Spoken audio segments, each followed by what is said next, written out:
Hi friends, എല്ലാവർക്കും ചക്രവാണി ക്ലാസ്സസിലേക്ക് സ്വാഗതം. അപ്പോൾ ഇന്ന് നമ്മൾ പ്രധാനമായിട്ട് നോക്കാൻ പോകുന്നത് സ്ത്രീകൾക്കെതിരെയുള്ള കുറ്റകൃത്യങ്ങൾ തടയാനുള്ള നിയമങ്ങൾ. സ്ത്രീകൾക്കെതിരെയുള്ള കുറ്റകൃത്യങ്ങൾ തടയാനുള്ള നിയമം എന്ന് പറഞ്ഞ് നമുക്ക് എന്ത് വെച്ചാൽ ഒരു 5ാമത്തെ ചാപ്റ്ററായിട്ട് സിവിക്സിൻ്റെ കൂടെ ഗവൺമെൻറ് അവയുടെ അടിസ്ഥാനങ്ങൾ ഇങ്ങനെയുള്ള കുറേ കാര്യങ്ങൾ എന്ത് പറയുന്നുണ്ട്. ആ ചാപ്റ്ററിലുള്ളൊരു ഭാഗമാണ് സ്ത്രീകൾ, കുട്ടികൾ, മുതിർന്നവർ ഇവർക്കെതിരെയുള്ള എന്താണ് അതിക്രമങ്ങൾക്കെതിരെയുള്ള നിയമങ്ങൾ, അവയുടെ സ്കീമുകൾ, ഇങ്ങനെയുള്ള കുറച്ച് കാര്യങ്ങൾ നമ്മൾ ഇന്ന് പ്രധാനമായിട്ട് പഠിക്കാറുള്ളത്. അല്ലെങ്കിൽ സ്ത്രീകൾക്ക് മാത്രം അപ്പോൾ 2 സെക്ഷനായിട്ടായിരിക്കും പഠിക്കുന്നത്. സ്ത്രീകളും അതേപോലെ കുട്ടികളും മുതിർന്നവരായിട്ട് ഒറ്റ ഭാഗമായിട്ട്, അങ്ങനെ 2 ഭാഗമായിട്ട് നമുക്ക് എന്ത് ചെയ്യാൻ പഠിക്കാം. അത് നമുക്ക് ആദ്യം സ്ത്രീകൾക്കെതിരെയുള്ള കുറ്റകൃത്യം തടയാനുള്ള നിയമങ്ങളും അതിൻ്റെ സ്കീമുകളും പദ്ധതികളും കൂടിയാണ് നമ്മൾ എന്ത് ചെയ്യണം ഇന്ന് പ്രധാനമായിട്ട് പഠിക്കാൻ പോകുന്നത്. അപ്പോൾ സ്ത്രീകൾക്കെതിരെയുള്ള കുറ്റകൃത്യങ്ങൾ എന്ന് പറയുമ്പോൾ അത് കുറേ നിയമങ്ങൾ വരുന്നുണ്ട്. അതേപോലെ അവയെ സ്ത്രീകളെ സംരക്ഷിക്കാൻ വേണ്ടി, കുറ്റകൃത്യങ്ങൾ നടന്നിട്ടുള്ള അല്ലെങ്കിൽ സംഭവിച്ചിട്ടുള്ള സ്ത്രീകളെ സംരക്ഷിക്കുവാൻ വേണ്ടിയുള്ള കുറേ സ്കീമുകൾ അല്ലെങ്കിൽ പദ്ധതികളും കൂടെ നമ്മൾ എന്ത് ചെയ്യണം ഇതിൻ്റെ കൂടെ അങ്ങ് പഠിച്ചു വയ്ക്കണം. അതും നമുക്ക് GK കൂടെ എന്ത് ചെയ്യാം, ചോദിക്കാൻ ചാൻസ് ഉള്ളതാണ്. അപ്പോൾ ഇതിനകത്ത് പ്രധാനമായിട്ടും സ്ത്രീകൾക്കെതിരെയുള്ള കുറ്റകൃത്യങ്ങൾ തടയാനുള്ള നിയമം, അതാണ് നമ്മൾ ഫസ്റ്റ് സെക്ഷനിൽ നോക്കാൻ പോകണം. അപ്പോൾ അതിന് മുമ്പായിട്ട് നമ്മൾ ഇൻട്രൊഡക്ഷൻ കുറച്ച് കാര്യങ്ങൾ നോക്കും. അതിനുശേഷം അതിന് നിയമങ്ങളുടെ കുറച്ച് കാര്യങ്ങൾ നമുക്ക് എന്ത് ചെയ്യാൻ നോക്കണം. 3ാമത്തെ ഭാഗമായിട്ട് എന്ത് ചെയ്യാം, നമുക്ക് ഏതും പഠിക്കാം, അതിൻ്റെ സ്കീമുകളും കൂടെ ജസ്റ്റ് ഒന്ന് എന്ത് ചെയ്യാം, പഠിച്ചു വയ്ക്കാം. അങ്ങനെ 3 ഭാഗമായിട്ടായിരിക്കും ഈ ക്ലാസ് എന്ത് ചെയ്യാൻ പോകാൻ പോകുന്നത്. ഒറ്റ ക്ലാസ് തന്നെയാണ്, 3 ഭാഗമായിട്ട് നമുക്ക് എന്ത് ചെയ്യാം, പഠിച്ച് മാറ്റാം. അപ്പോൾ നമ്മൾ ശ്രദ്ധിക്കേണ്ട പോയിന്റ്, സിവിക്സിൽ ഒരു 5 മാർക്കിൻ്റെ പോർഷൻ നിന്നാണ് എന്ത് ചെയ്യുന്നത് ഈ ഭാഗം വരുന്നത്. അപ്പോൾ ഇതിന് ഏതെങ്കിലും ഒരു ചോദ്യങ്ങൾ നമുക്ക് എന്ത് ചെയ്യാം, ഉറപ്പായിട്ടും ചോദിക്കാം. മുതിർന്നവർക്കും കുട്ടികൾക്കുള്ളത് വളരെ കുറച്ച് ഭാഗങ്ങൾ പഠിക്കാവുള്ളൂ. പക്ഷേ സ്ത്രീകളുടെ കാര്യങ്ങൾ വരുമ്പോൾ എന്ത് ചെയ്യണം, ഒരുപാട് കാര്യങ്ങൾ നമുക്ക് അതിനകത്ത് എന്ത് ചെയ്യാണ്ട് പഠിക്കാൻ ഉണ്ട്. അപ്പോൾ അതിൽ 1ാമത്തെ പാർട്ടായിട്ട് നമുക്ക് പഠിക്കാനുള്ളത് നിങ്ങൾക്ക് അറിയാവുന്ന കാര്യങ്ങൾ തന്നെയാണ്. എന്താണ് അന്തർദേശീയ വനിതാ ദിനം. അന്തർദേശീയ വനിതാ ദിനം എന്നാണ് എല്ലാവർക്കും അറിയാം. അന്തർദേശീയ വനിതാ ദിനം എന്ന് ചോദിച്ചാൽ എന്താണ്, മാർച്ച് 8 അല്ലേ. അന്തർദേശീയ വനിതാ ദിനം എന്ന് ചോദിച്ചാൽ എന്താണ്, മാർച്ച് 8 ആണല്ലോ. അപ്പോൾ ഫസ്റ്റ് പോയിന്റ് അത് തന്നെ പഠിച്ചു വയ്ക്കുക. അന്തർദേശീയ വനിതാ ദിനം എന്നാണ് ചോദിച്ചതാണ്, മാർച്ച് 8. ഇനിയുള്ളത് സ്ത്രീകൾക്കെതിരെയുള്ള അക്രമ നിർമ്മാർജ്ജന ദിനം. സ്ത്രീകൾക്കെതിരെയുള്ള അക്രമ നിർമ്മാർജ്ജന ദിനം എന്നു ചോദിച്ചു കഴിഞ്ഞാൽ അത് ഓർത്ത് വയ്ക്കുക, നവംബർ 25. സ്ത്രീകൾക്കെതിരെയുള്ള അക്രമ നിർമ്മാർജ്ജന ദിനം എന്ന് ചോദിച്ചു കഴിഞ്ഞാൽ എന്താണ്, നവംബർ 25. അപ്പോൾ ആദ്യമേ 2 ഡേറ്റ് അങ്ങ് പഠിച്ചു വയ്ക്കുക. എന്താണ് അന്തർദേശീയ വനിതാ ദിനം എന്ന് ചോദിച്ചു കഴിഞ്ഞാൽ എന്താണ്, മാർച്ച് 8. സ്ത്രീകൾക്കെതിരെയുള്ള അക്രമ നിർമ്മാർജ്ജന ദിനം എന്ന് വെച്ചാൽ സ്ത്രീകളുടെ അക്രമം കുറയ്ക്കാൻ, നിർത്താൻ വേണ്ടിയുള്ള ദിനം എന്ന് ചോദിച്ചു കഴിഞ്ഞാൽ എന്താണ്, നവംബർ 25. ഓക്കെ ആണല്ലോ. അപ്പോൾ 2 പോയിന്റ് അവിടെ ക്ലിയർ ചെയ്യാം. ഓക്കെ, ഒന്നുകൂടെ ഞാൻ പറയാണ്, വനിതാ ദിനം എന്നാണ്, മാർച്ച് 8. സ്ത്രീകൾക്കെതിരെയുള്ള അക്രമ നിർമ്മാർജ്ജന ദിനം എന്നാണ്, നവംബർ 25. ക്ലിയർ. ഇനി നമുക്ക് പ്രധാനമായിട്ട് നോക്കാനുള്ളത്, ഇതിനകത്ത് കൂടെ തന്നെ നമുക്കൊരു കാര്യം പഠിക്കാനുണ്ട്. എന്ന് വെച്ചാൽ സ്ത്രീകൾക്കെതിരായ വിവേചനം അവസാനിപ്പിക്കുന്നതിനും അതേപോലെ അവരുടെ ഉന്നമനത്തിനും വേണ്ടി സ്ത്രീ വിവേചന ഉന്മൂലന ഉടമ്പടി, അങ്ങനെ പഠിച്ചോണേ. ഇത് നമ്മളെ SCRT ടെസ്റ്റിൽ കിടക്കുന്ന ഒരു ഭാഗമാണ്. സ്ത്രീ വിവേചന ഉന്മൂലന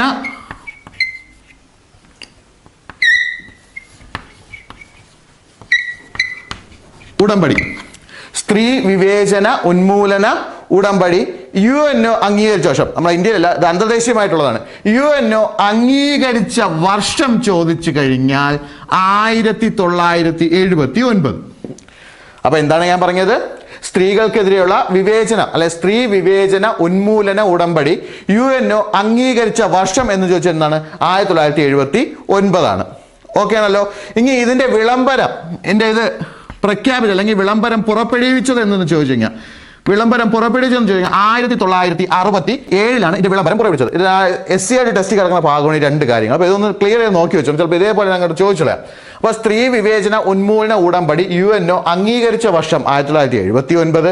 അടുത്ത് ഇതിന്റെ വിളംബരം പുറപ്പെടുവിച്ചതെന്ന് പറഞ്ഞാൽ അതിന് മുമ്പേ പുറപ്പെടുവിച്ചു, പക്ഷെ അംഗീകരിച്ചത് 79. 67 എന്തൊരു സ്ത്രീ വിവേചന ഉന്മൂലനത്തിന്റെ വിളംബരം എന്ത് ചെയ്തത്, പുറപ്പെടുവിച്ചത്, UNO പുറപ്പെടുവിച്ചത്. ഓക്കെ ആണല്ലോ. അപ്പൊ 4 കാര്യങ്ങൾ ഒന്നുകൂടെ നോക്കാം. അന്തർദേശീയ വനിതാ ദിനം എന്ന് ചോദിച്ചാൽ എന്താണ്, മാർച്ച് 8. ഓക്കെ ആണല്ലോ. ഇനി സ്ത്രീകൾക്കെതിരെയുള്ള അക്രമ നിർമ്മാർജ്ജന ദിനം. സ്ത്രീകൾക്കെതിരെയുള്ള അക്രമ നിർമ്മാർജ്ജന ദിനം ചോദിച്ചു കഴിഞ്ഞാൽ എന്താണ്, നവംബർ 25. ഓക്കെ ആണല്ലോ. ഇനി സ്ത്രീ വിവേചന ഉന്മൂലന ഉടമ്പടി. സ്ത്രീ വിവേചന, സ്ത്രീകൾക്കുള്ള വിവേചനം, അവർക്ക് എന്താണ് നമ്മൾ മാറ്റി നിർത്തുന്നത്, അത് നിർത്താൻ വേണ്ടിയുള്ള ഉടമ്പടി UNO അംഗീകരിച്ച വർഷം എന്ന് ചോദിച്ചാൽ എന്താണ്? 1979. സ്ത്രീ വിവേചന ഉന്മൂലന ഉടമ്പടി UNO അംഗീകരിച്ച വർഷം ചോദിച്ചു കഴിഞ്ഞാൽ 1979. എന്നാൽ ഇതിന്റെ വിളംബരം പുറപ്പെടുവിച്ചതെന്ന് ചോദിച്ചു കഴിഞ്ഞാൽ 1967. പക്ഷേ വിളംബരം പുറപ്പെടുവിച്ചതിന് ശേഷം ഇത് അംഗീകരിക്കുള്ളൂ അല്ലേ? നമ്മളിപ്പോൾ ഒരു കാര്യം പറയും, അത് അംഗീകരിക്കുന്ന വർഷം. അപ്പോൾ കാര്യം പറഞ്ഞത് 1967, ഇത് അംഗീകരിച്ചതെന്ന് ചോദിച്ചാൽ എന്താണ്? 1979. ക്ലിയർ ആണ്? ഓക്കെ ആണല്ലോ. ഇനി 3 കാര്യം കൂടെ നമുക്ക് എന്ത് ചെയ്യാണ്ട് പഠിക്കാനുണ്ട്. അതിൽ നമുക്ക് പ്രധാനമായിട്ട് നോക്കാനുള്ളത്, സ്ത്രീകളെ ആദരിക്കുന്നത് മൗലിക കർത്തവ്യമാണെന്ന് പ്രതിപാദിക്കുന്ന ഇന്ത്യൻ ഭരണഘടനാ വകുപ്പ്. സ്ത്രീകളെ ആദരിക്കുന്നത് മൗലിക കർത്തവ്യമാണെന്ന് പ്രതിപാദിക്കുന്ന ഇന്ത്യൻ ഭരണഘടനാ വകുപ്പ് എന്ന് ചോദിച്ചു കഴിഞ്ഞാൽ 51(a)(e) ആണ്. 51(a)(e) എന്ന് പറയുന്ന വകുപ്പിലാണ് നമ്മൾ സ്ത്രീകളെ എന്ത് ചെയ്യണം? ആദരിക്കണം എന്ന് പറയുന്നത്. ഓക്കെ ആണല്ലോ. അപ്പോൾ സ്ത്രീകളെ ആദരിക്കുന്നത് മൗലിക കർത്തവ്യമാണെന്ന് പറയുന്ന വകുപ്പ് അല്ലെങ്കിൽ ആർട്ടിക്കിൾ എന്ന് ചോദിച്ചു കഴിഞ്ഞാൽ ഏതാണ്? 51(a)(e) ആണ്. ക്ലിയർ? അപ്പൊ എന്തൊക്കെയാണ് നമ്മൾ പറഞ്ഞ പ്രധാനപ്പെട്ട കാര്യങ്ങൾ നോക്കിയേ. അന്തർദേശീയ വനിതാ ദിനം March 8. ഓക്കെ ആണല്ലോ. സ്ത്രീകൾക്കെതിരെയുള്ള അക്രമ നിർമ്മാർജ്ജന ദിനം, സ്ത്രീകൾക്കെതിരെ അക്രമം നിർമ്മാർജ്ജിക്കാൻ അല്ലെങ്കിൽ നിർത്താൻ വേണ്ടിയുള്ള ദിനം എന്ന് പറയുന്നത് ഏതാണ്? November 25. സ്ത്രീകൾക്കെതിരെയുള്ള അക്രമ നിർമ്മാർജ്ജന ദിനം ചോദിച്ചാൽ November 25. ഓക്കെ ആണല്ലോ. അടുത്ത് സ്ത്രീകൾക്ക് സ്ത്രീ വിവേചന ഉന്മൂലന ഉടമ്പടി, സ്ത്രീ വിവേചന ഉന്മൂലന ഉടമ്പടി UNO അംഗീകരിച്ച വർഷം ചോദിച്ചു കഴിഞ്ഞാൽ 1979. സ്ത്രീ വിവേചന ഉന്മൂലന ഉടമ്പടി UNO അംഗീകരിച്ച വർഷം ചോദിച്ചു കഴിഞ്ഞാൽ 1979. എന്നാൽ ഈ വിളംബരം പുറപ്പെടുവിച്ചത് എന്ന് ചോദിച്ചു കഴിഞ്ഞാൽ എന്താണ്? 1967. വിളംബരം പുറപ്പെടുവിച്ചതെന്നാണ് 1967. ഇനി പ്രധാനപ്പെട്ട നമ്മൾ ഇന്ത്യയിൽ വരുമ്പോൾ നോക്കേണ്ടത് എന്താണ്? സ്ത്രീകളെ ആദരിക്കുന്നത്, സ്ത്രീകളെ ആദരിക്കുന്നത് മൗലിക കർത്തവ്യമാണെന്ന്, സ്ത്രീകളെ ആദരിക്കുന്നത് മൗലിക കർത്തവ്യമാണെന്ന് പ്രതിപാദിക്കുന്ന ഇന്ത്യൻ ഭരണഘടനാ വകുപ്പ് ചോദിച്ചു കഴിഞ്ഞാൽ ഏതാണ്? 51(a)(e) ആണ്. 51(a)(e) ആണ് സ്ത്രീകളെ ആദരിക്കുന്നത് മൗലിക കർത്തവ്യമാണെന്ന് പ്രതിപാദിക്കുന്ന ഇന്ത്യൻ ഭരണഘടനാ വകുപ്പ്. ക്ലിയർ ആണ്? ഇനി നമുക്ക് നോക്കാനുള്ള 2 പോയിന്റും കൂടെ നമ്മൾ എന്ത് ചെയ്യണം? അഡീഷണൽ പഠിക്കാനുണ്ട്. ഓക്കെ ആണല്ലോ. ഇന്ത്യയിൽ സ്ത്രീകൾക്കായുള്ള സ്റ്റാറ്റസ് കമ്മിറ്റി രൂപീകരിച്ചെന്ന് ചോദിച്ചു കഴിഞ്ഞാൽ ഇന്ത്യയിൽ സ്ത്രീകൾക്കായുള്ള സ്റ്റാറ്റസ് കമ്മിറ്റി രൂപീകരിച്ചെന്ന് ചോദിച്ചു കഴിഞ്ഞാൽ എന്താണ്? 1971. ഇന്ത്യയിൽ സ്ത്രീകൾക്കായുള്ള സ്റ്റാറ്റസ് കമ്മിറ്റി രൂപീകരിച്ചെന്ന് ചോദിച്ചാൽ എന്താണ്? 1971. അതേപോലെ അതിൻ്റെ കൂടെ അഡീഷണൽ ഒരു പോയിന്റ് കൂടെ പഠിച്ചു വെക്കുക. ഇന്ത്യ ഗവൺമെന്റ് സ്ത്രീ ശാക്തീകരണ വർഷമായി ആദരിച്ചത് അല്ലെങ്കിൽ പ്രഖ്യാപിച്ചത്, ഇന്ത്യ ഗവൺമെന്റ് സ്ത്രീ ശാക്തീകരണ വർഷമായി പ്രഖ്യാപിച്ചതെന്ന് ചോദിച്ചു കഴിഞ്ഞാൽ എന്താണ്? 2001. 2001. അപ്പൊ 2 പോയിന്റ് അവിടെ പഠിച്ചേ. എന്തൊക്കെയാണ് പഠിച്ചത്? ഇന്ത്യ ഗവൺമെന്റ് എന്താണ് സ്ത്രീകൾക്കായുള്ള സ്റ്റാറ്റസ് കമ്മിറ്റി രൂപീകരിച്ചത്. എന്താണ് രൂപീകരിച്ചത്? സ്റ്റാറ്റസ് കമ്മിറ്റി അല്ലെ? സ്റ്റാറ്റസ് കമ്മിറ്റി രൂപീകരിച്ചത് 1971. ഇങ്ങനത്തെ എന്താണ്? സ്ത്രീകൾക്കായുള്ള സ്ത്രീ ശാക്തീകരണ വർഷമായി പ്രഖ്യാപിച്ചത് 2001 അല്ലെങ്കിൽ പ്രഖ്യാപിച്ചത് എന്നാണ് 2001 സ്ത്രീ ശാക്തീകരണ വർഷം. ഓക്കെ ആണല്ലോ. സ്ത്രീ ശാക്തീകരണ വർഷം. അപ്പൊ 2 പോയിന്റും കൂടെ നമ്മൾ അഡീഷണൽ പഠിച്ചു കഴിഞ്ഞു. ഓക്കെ ആണല്ലോ. ഇത്രയാണ് നമ്മൾ 1ാമത്തെ പാർട്ടായിട്ട് പഠിക്കുന്നത്. നിങ്ങൾ പാർട്ടൊന്നും എഴുതണ്ട, ജസ്റ്റ് നോക്കിയാൽ മതി. 1ാമത്തെ പാർട്ടായിട്ട് പഠിച്ച കാര്യങ്ങൾ എന്തൊക്കെയാണെങ്കിൽ ഒന്നുകൂടെ ജസ്റ്റ് ഒന്ന് റിപ്പീറ്റ് ചെയ്യണം, ശ്രദ്ധിച്ചിരുന്നോണം. ഇതെല്ലാം ഒരുവിധം അറിയാനുള്ള കാര്യങ്ങൾ തന്നെയാണ് ഈ 2 പോയിന്റ്. ബാക്കിയുള്ള കാര്യങ്ങൾ മാത്രമേ നമ്മൾ പുതുതായിട്ട് എന്ത് ചെയ്യുന്നുള്ളൂ, പഠിച്ചിട്ടുള്ളൂ. 1ാമത്തെ കാര്യം എന്താണ്? അന്തർദേശീയ വനിതാ ദിനം March 8. ഓക്കെ ആണല്ലോ. സ്ത്രീകൾക്കെതിരെയുള്ള അക്രമ നിർമ്മാർജ്ജന ദിനം November 25. സ്ത്രീകൾക്കെതിരെയുള്ള അക്രമ നിർമ്മാർജ്ജന ദിനം November 25. ക്ലിയർ? അടുത്ത് സ്ത്രീ വിവേചന ഉന്മൂലന ഉടമ്പടി UNO അംഗീകരിച്ച വർഷം 1979. UNO അംഗീകരിച്ച വർഷം 1979. ഇനി അതിന്റെ വിളംബരം പുറപ്പെടുവിച്ചതാണെങ്കിൽ എന്തെന്ന് ചോദിച്ചു കഴിഞ്ഞാൽ 1967. 1967. സ്ത്രീകളെ ആദരിക്കുന്നത് മൗലിക കർത്തവ്യമാണെന്ന് പ്രതിപാദിക്കുന്ന ഇന്ത്യൻ ഭരണഘടനാ വകുപ്പ് എന്ന് ചോദിച്ചതാണ് 51(a)(e) ആണ്. സ്ത്രീകളെ ആദരിക്കുന്നത് മൗലിക കർത്തവ്യമാണെന്ന് പ്രതിപാദിക്കുന്ന ഇന്ത്യൻ ഭരണഘടനാ വകുപ്പ് എന്ന് ചോദിച്ചതാണ് 51(a)(e) ആണ്. അടുത്ത് സ്ത്രീകൾക്കായിട്ടുള്ള ഒരു സ്റ്റാറ്റസ് കമ്മിറ്റി രൂപീകരിച്ച വർഷം ചോദിച്ചു കഴിഞ്ഞാൽ 1971. ഇന്ത്യയിൽ സ്ത്രീകൾക്കായിട്ടുള്ള ഒരു സ്റ്റാറ്റസ് കമ്മിറ്റി രൂപീകരിച്ച വർഷം ചോദിച്ചു കഴിഞ്ഞാൽ 1971. അടുത്ത് ഇന്ത്യയിൽ സ്ത്രീ ശാക്തീകരണം അല്ലെങ്കിൽ ഇന്ത്യ ഗവൺമെന്റ് സ്ത്രീ ശാക്തീകരണ വർഷമായി പ്രഖ്യാപിച്ചത് എന്ന് ചോദിച്ചു കഴിഞ്ഞാൽ എന്താണ്? 2001. ഇന്ത്യ ഗവൺമെന്റ് സ്ത്രീ ശാക്തീകരണ വർഷമായി പ്രഖ്യാപിച്ചതെന്ന് ചോദിച്ചാൽ എന്താണ്? 2001. ക്ലിയർ ആണ്? ഇത്രയും ഓക്കെ ആണല്ലോ. ഇനി നമുക്ക് പ്രധാനപ്പെട്ട നിയമങ്ങളാണ് പഠിക്കാനുള്ളത്. ഇനി ഇതിന്റെ നിയമങ്ങൾ ഇത്രയും നമ്മൾ അതിന്റെ ഇൻട്രൊഡക്ഷൻ ആയിട്ടാണ് പഠിച്ചത്. ഇനി നമുക്ക് പ്രധാനമായിട്ട് എന്താണ് പഠിക്കാനുള്ളത്? നിയമങ്ങളാണ് പഠിക്കാനുള്ളത്. ഓക്കെ ആണല്ലോ. ഇനി നമുക്ക് നേരെ നിയമങ്ങളിലേക്ക് പോവാം.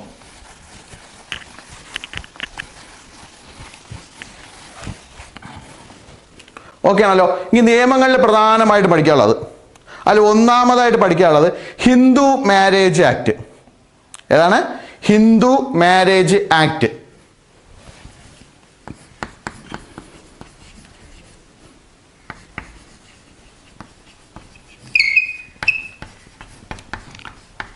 ഹിന്ദു മാരേജ് ആക്ട് ഓക്കെ ആണല്ലോ. പാസ്സാക്കിയത് എന്തെന്ന് ചോദിച്ചു കഴിഞ്ഞാൽ 1955 ഹിന്ദു മാരേജ് ആക്ട് പാസ്സാക്കിയത് എന്ന് ചോദിച്ചാൽ എന്താണ്? 1955 ഓക്കെ ആണല്ലോ. അതിൽ വർഷങ്ങളാണ് നമുക്ക് പ്രധാനമായിട്ടും പഠിക്കാനുള്ളത്. ഹിന്ദു മാരേജ് ആക്ട് ഏത് വർഷം ചോദിച്ചാൽ ഏത് വർഷമാണ്? 1955 ഓക്കെ ആണല്ലോ. ഇനി അതേപോലെ നമുക്ക് അടുത്ത് പഠിക്കേണ്ട പ്രധാനപ്പെട്ട നിയമമാണ്, ഇപ്പോൾ ഏറ്റവും കൂടുതൽ പ്രാധാന്യമുള്ള ഒരു നിയമമാണ്. ഏതാണ്? സ്ത്രീധന നിരോധന നിയമം. ഏതാണ്? സ്ത്രീധന നിരോധന നിയമം.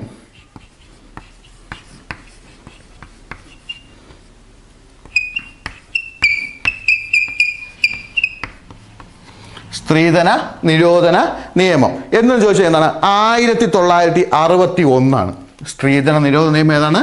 1961 ഓക്കെ ആണല്ലോ. അപ്പോൾ രണ്ട് നിയമങ്ങൾ. Hindu marriage act 1955. ഇതിനകത്താണ് ഹിന്ദുക്കൾക്കുള്ള എന്താണ്? രണ്ട് വിവാഹമൊന്നും കഴിക്കാൻ പറ്റില്ല, ഒറ്റ വിവാഹമേ കഴിക്കാൻ പറ്റുള്ളൂ എന്നൊക്കെ നിയമമൊക്കെ അതിനകത്താണ് വരുന്നത്. ഹിന്ദു മാരേജ് ആക്ടിലാണ് വരുന്നത്. അതേപോലെ 18 വയസ്സ് കഴിഞ്ഞിട്ടുള്ള പെൺകുട്ടിയൊക്കെ വിവാഹം പാടുള്ളൂ എന്ന് പറയുന്നതും ഏതാണ്? ഹിന്ദു മാരേജ് ആക്ടാണ്, ഹിന്ദുക്കളിലുള്ളവർക്ക് ഓക്കെ ആണല്ലോ. അപ്പോൾ അത് നോക്കുക. ഹിന്ദു മാരേജ് ആക്ട് എന്ന് വെച്ചാൽ ആ വിവാഹവുമായിട്ട് ബന്ധപ്പെട്ടുള്ള നിയമങ്ങൾ അതാണ് അതിനകത്ത് വരുന്നത്. ഹിന്ദു മാരേജ് ആക്ട് 1955 ആയിട്ട് പറയുന്നത്, 1955 ഇതിൽ പറയുന്നത് ഓക്കെ ആണല്ലോ. ഇനി അടുത്ത് സ്ത്രീധന നിരോധന നിയമം ഏതാണ്? 1961. സ്ത്രീധനം വാങ്ങിക്കുന്നതിനെതിരെയുള്ള നിയമം അല്ലേ? സ്ത്രീധനം വാങ്ങിക്കാൻ പാടില്ല എന്ന് പറയുന്ന നിയമം അതാണ് എന്താണ്? 1961. എന്നാൽ ഇപ്പോൾ ഏറ്റവും കൂടുതൽ പ്രാധാന്യം സ്ത്രീധനം വാങ്ങിച്ചതിന് എന്താണ് ഏറ്റവും കൂടുതൽ പ്രശ്നം നടക്കുന്ന ഒരു സമയമാണ് അല്ലേ ഇപ്പോൾ. ആ സമയത്താണ് നമ്മൾ എന്ത് ചെയ്യും? നിയമം കൂടെ അങ്ങ് പഠിച്ചു വയ്ക്കുക. 1961. ഇനി ഇതിൻ്റെ ശിക്ഷയും കൂടെ എന്ത് ചെയ്യണം? ഒന്ന് പഠിച്ചു വയ്ക്കണം. ശിക്ഷ എന്ന് പറയുന്ന 1 7 to ജീവപര്യന്തമാണ്. എന്നുവെച്ചാൽ സ്ത്രീധനം വാങ്ങിച്ചു എന്ന് തെളിഞ്ഞു കഴിഞ്ഞാൽ ഏത് വരാം? 7 വർഷം തൊട്ട് ജീവപര്യന്തം വരെ എന്ത് ചെയ്യാം? ശിക്ഷ വിധിക്കാം. 7 വർഷം തൊട്ട് ജീവപര്യന്തം വരെ എന്ത് ചെയ്യാം? അതിന് ശിക്ഷ വിധിക്കാം ഓക്കെ ആണല്ലോ. ഇനി ഇതിന്റെ കൂടെ തീർന്നിട്ടില്ല, ഇനി ഫൈനും കൂടെ ഉണ്ട്. ഏതാണ്? 15,000 രൂപ മുതൽ 15,000 രൂപ മുതൽ എന്താണ്? സ്ത്രീധനത്തിന്റെ മൊത്തം മൂല്യം വരെ.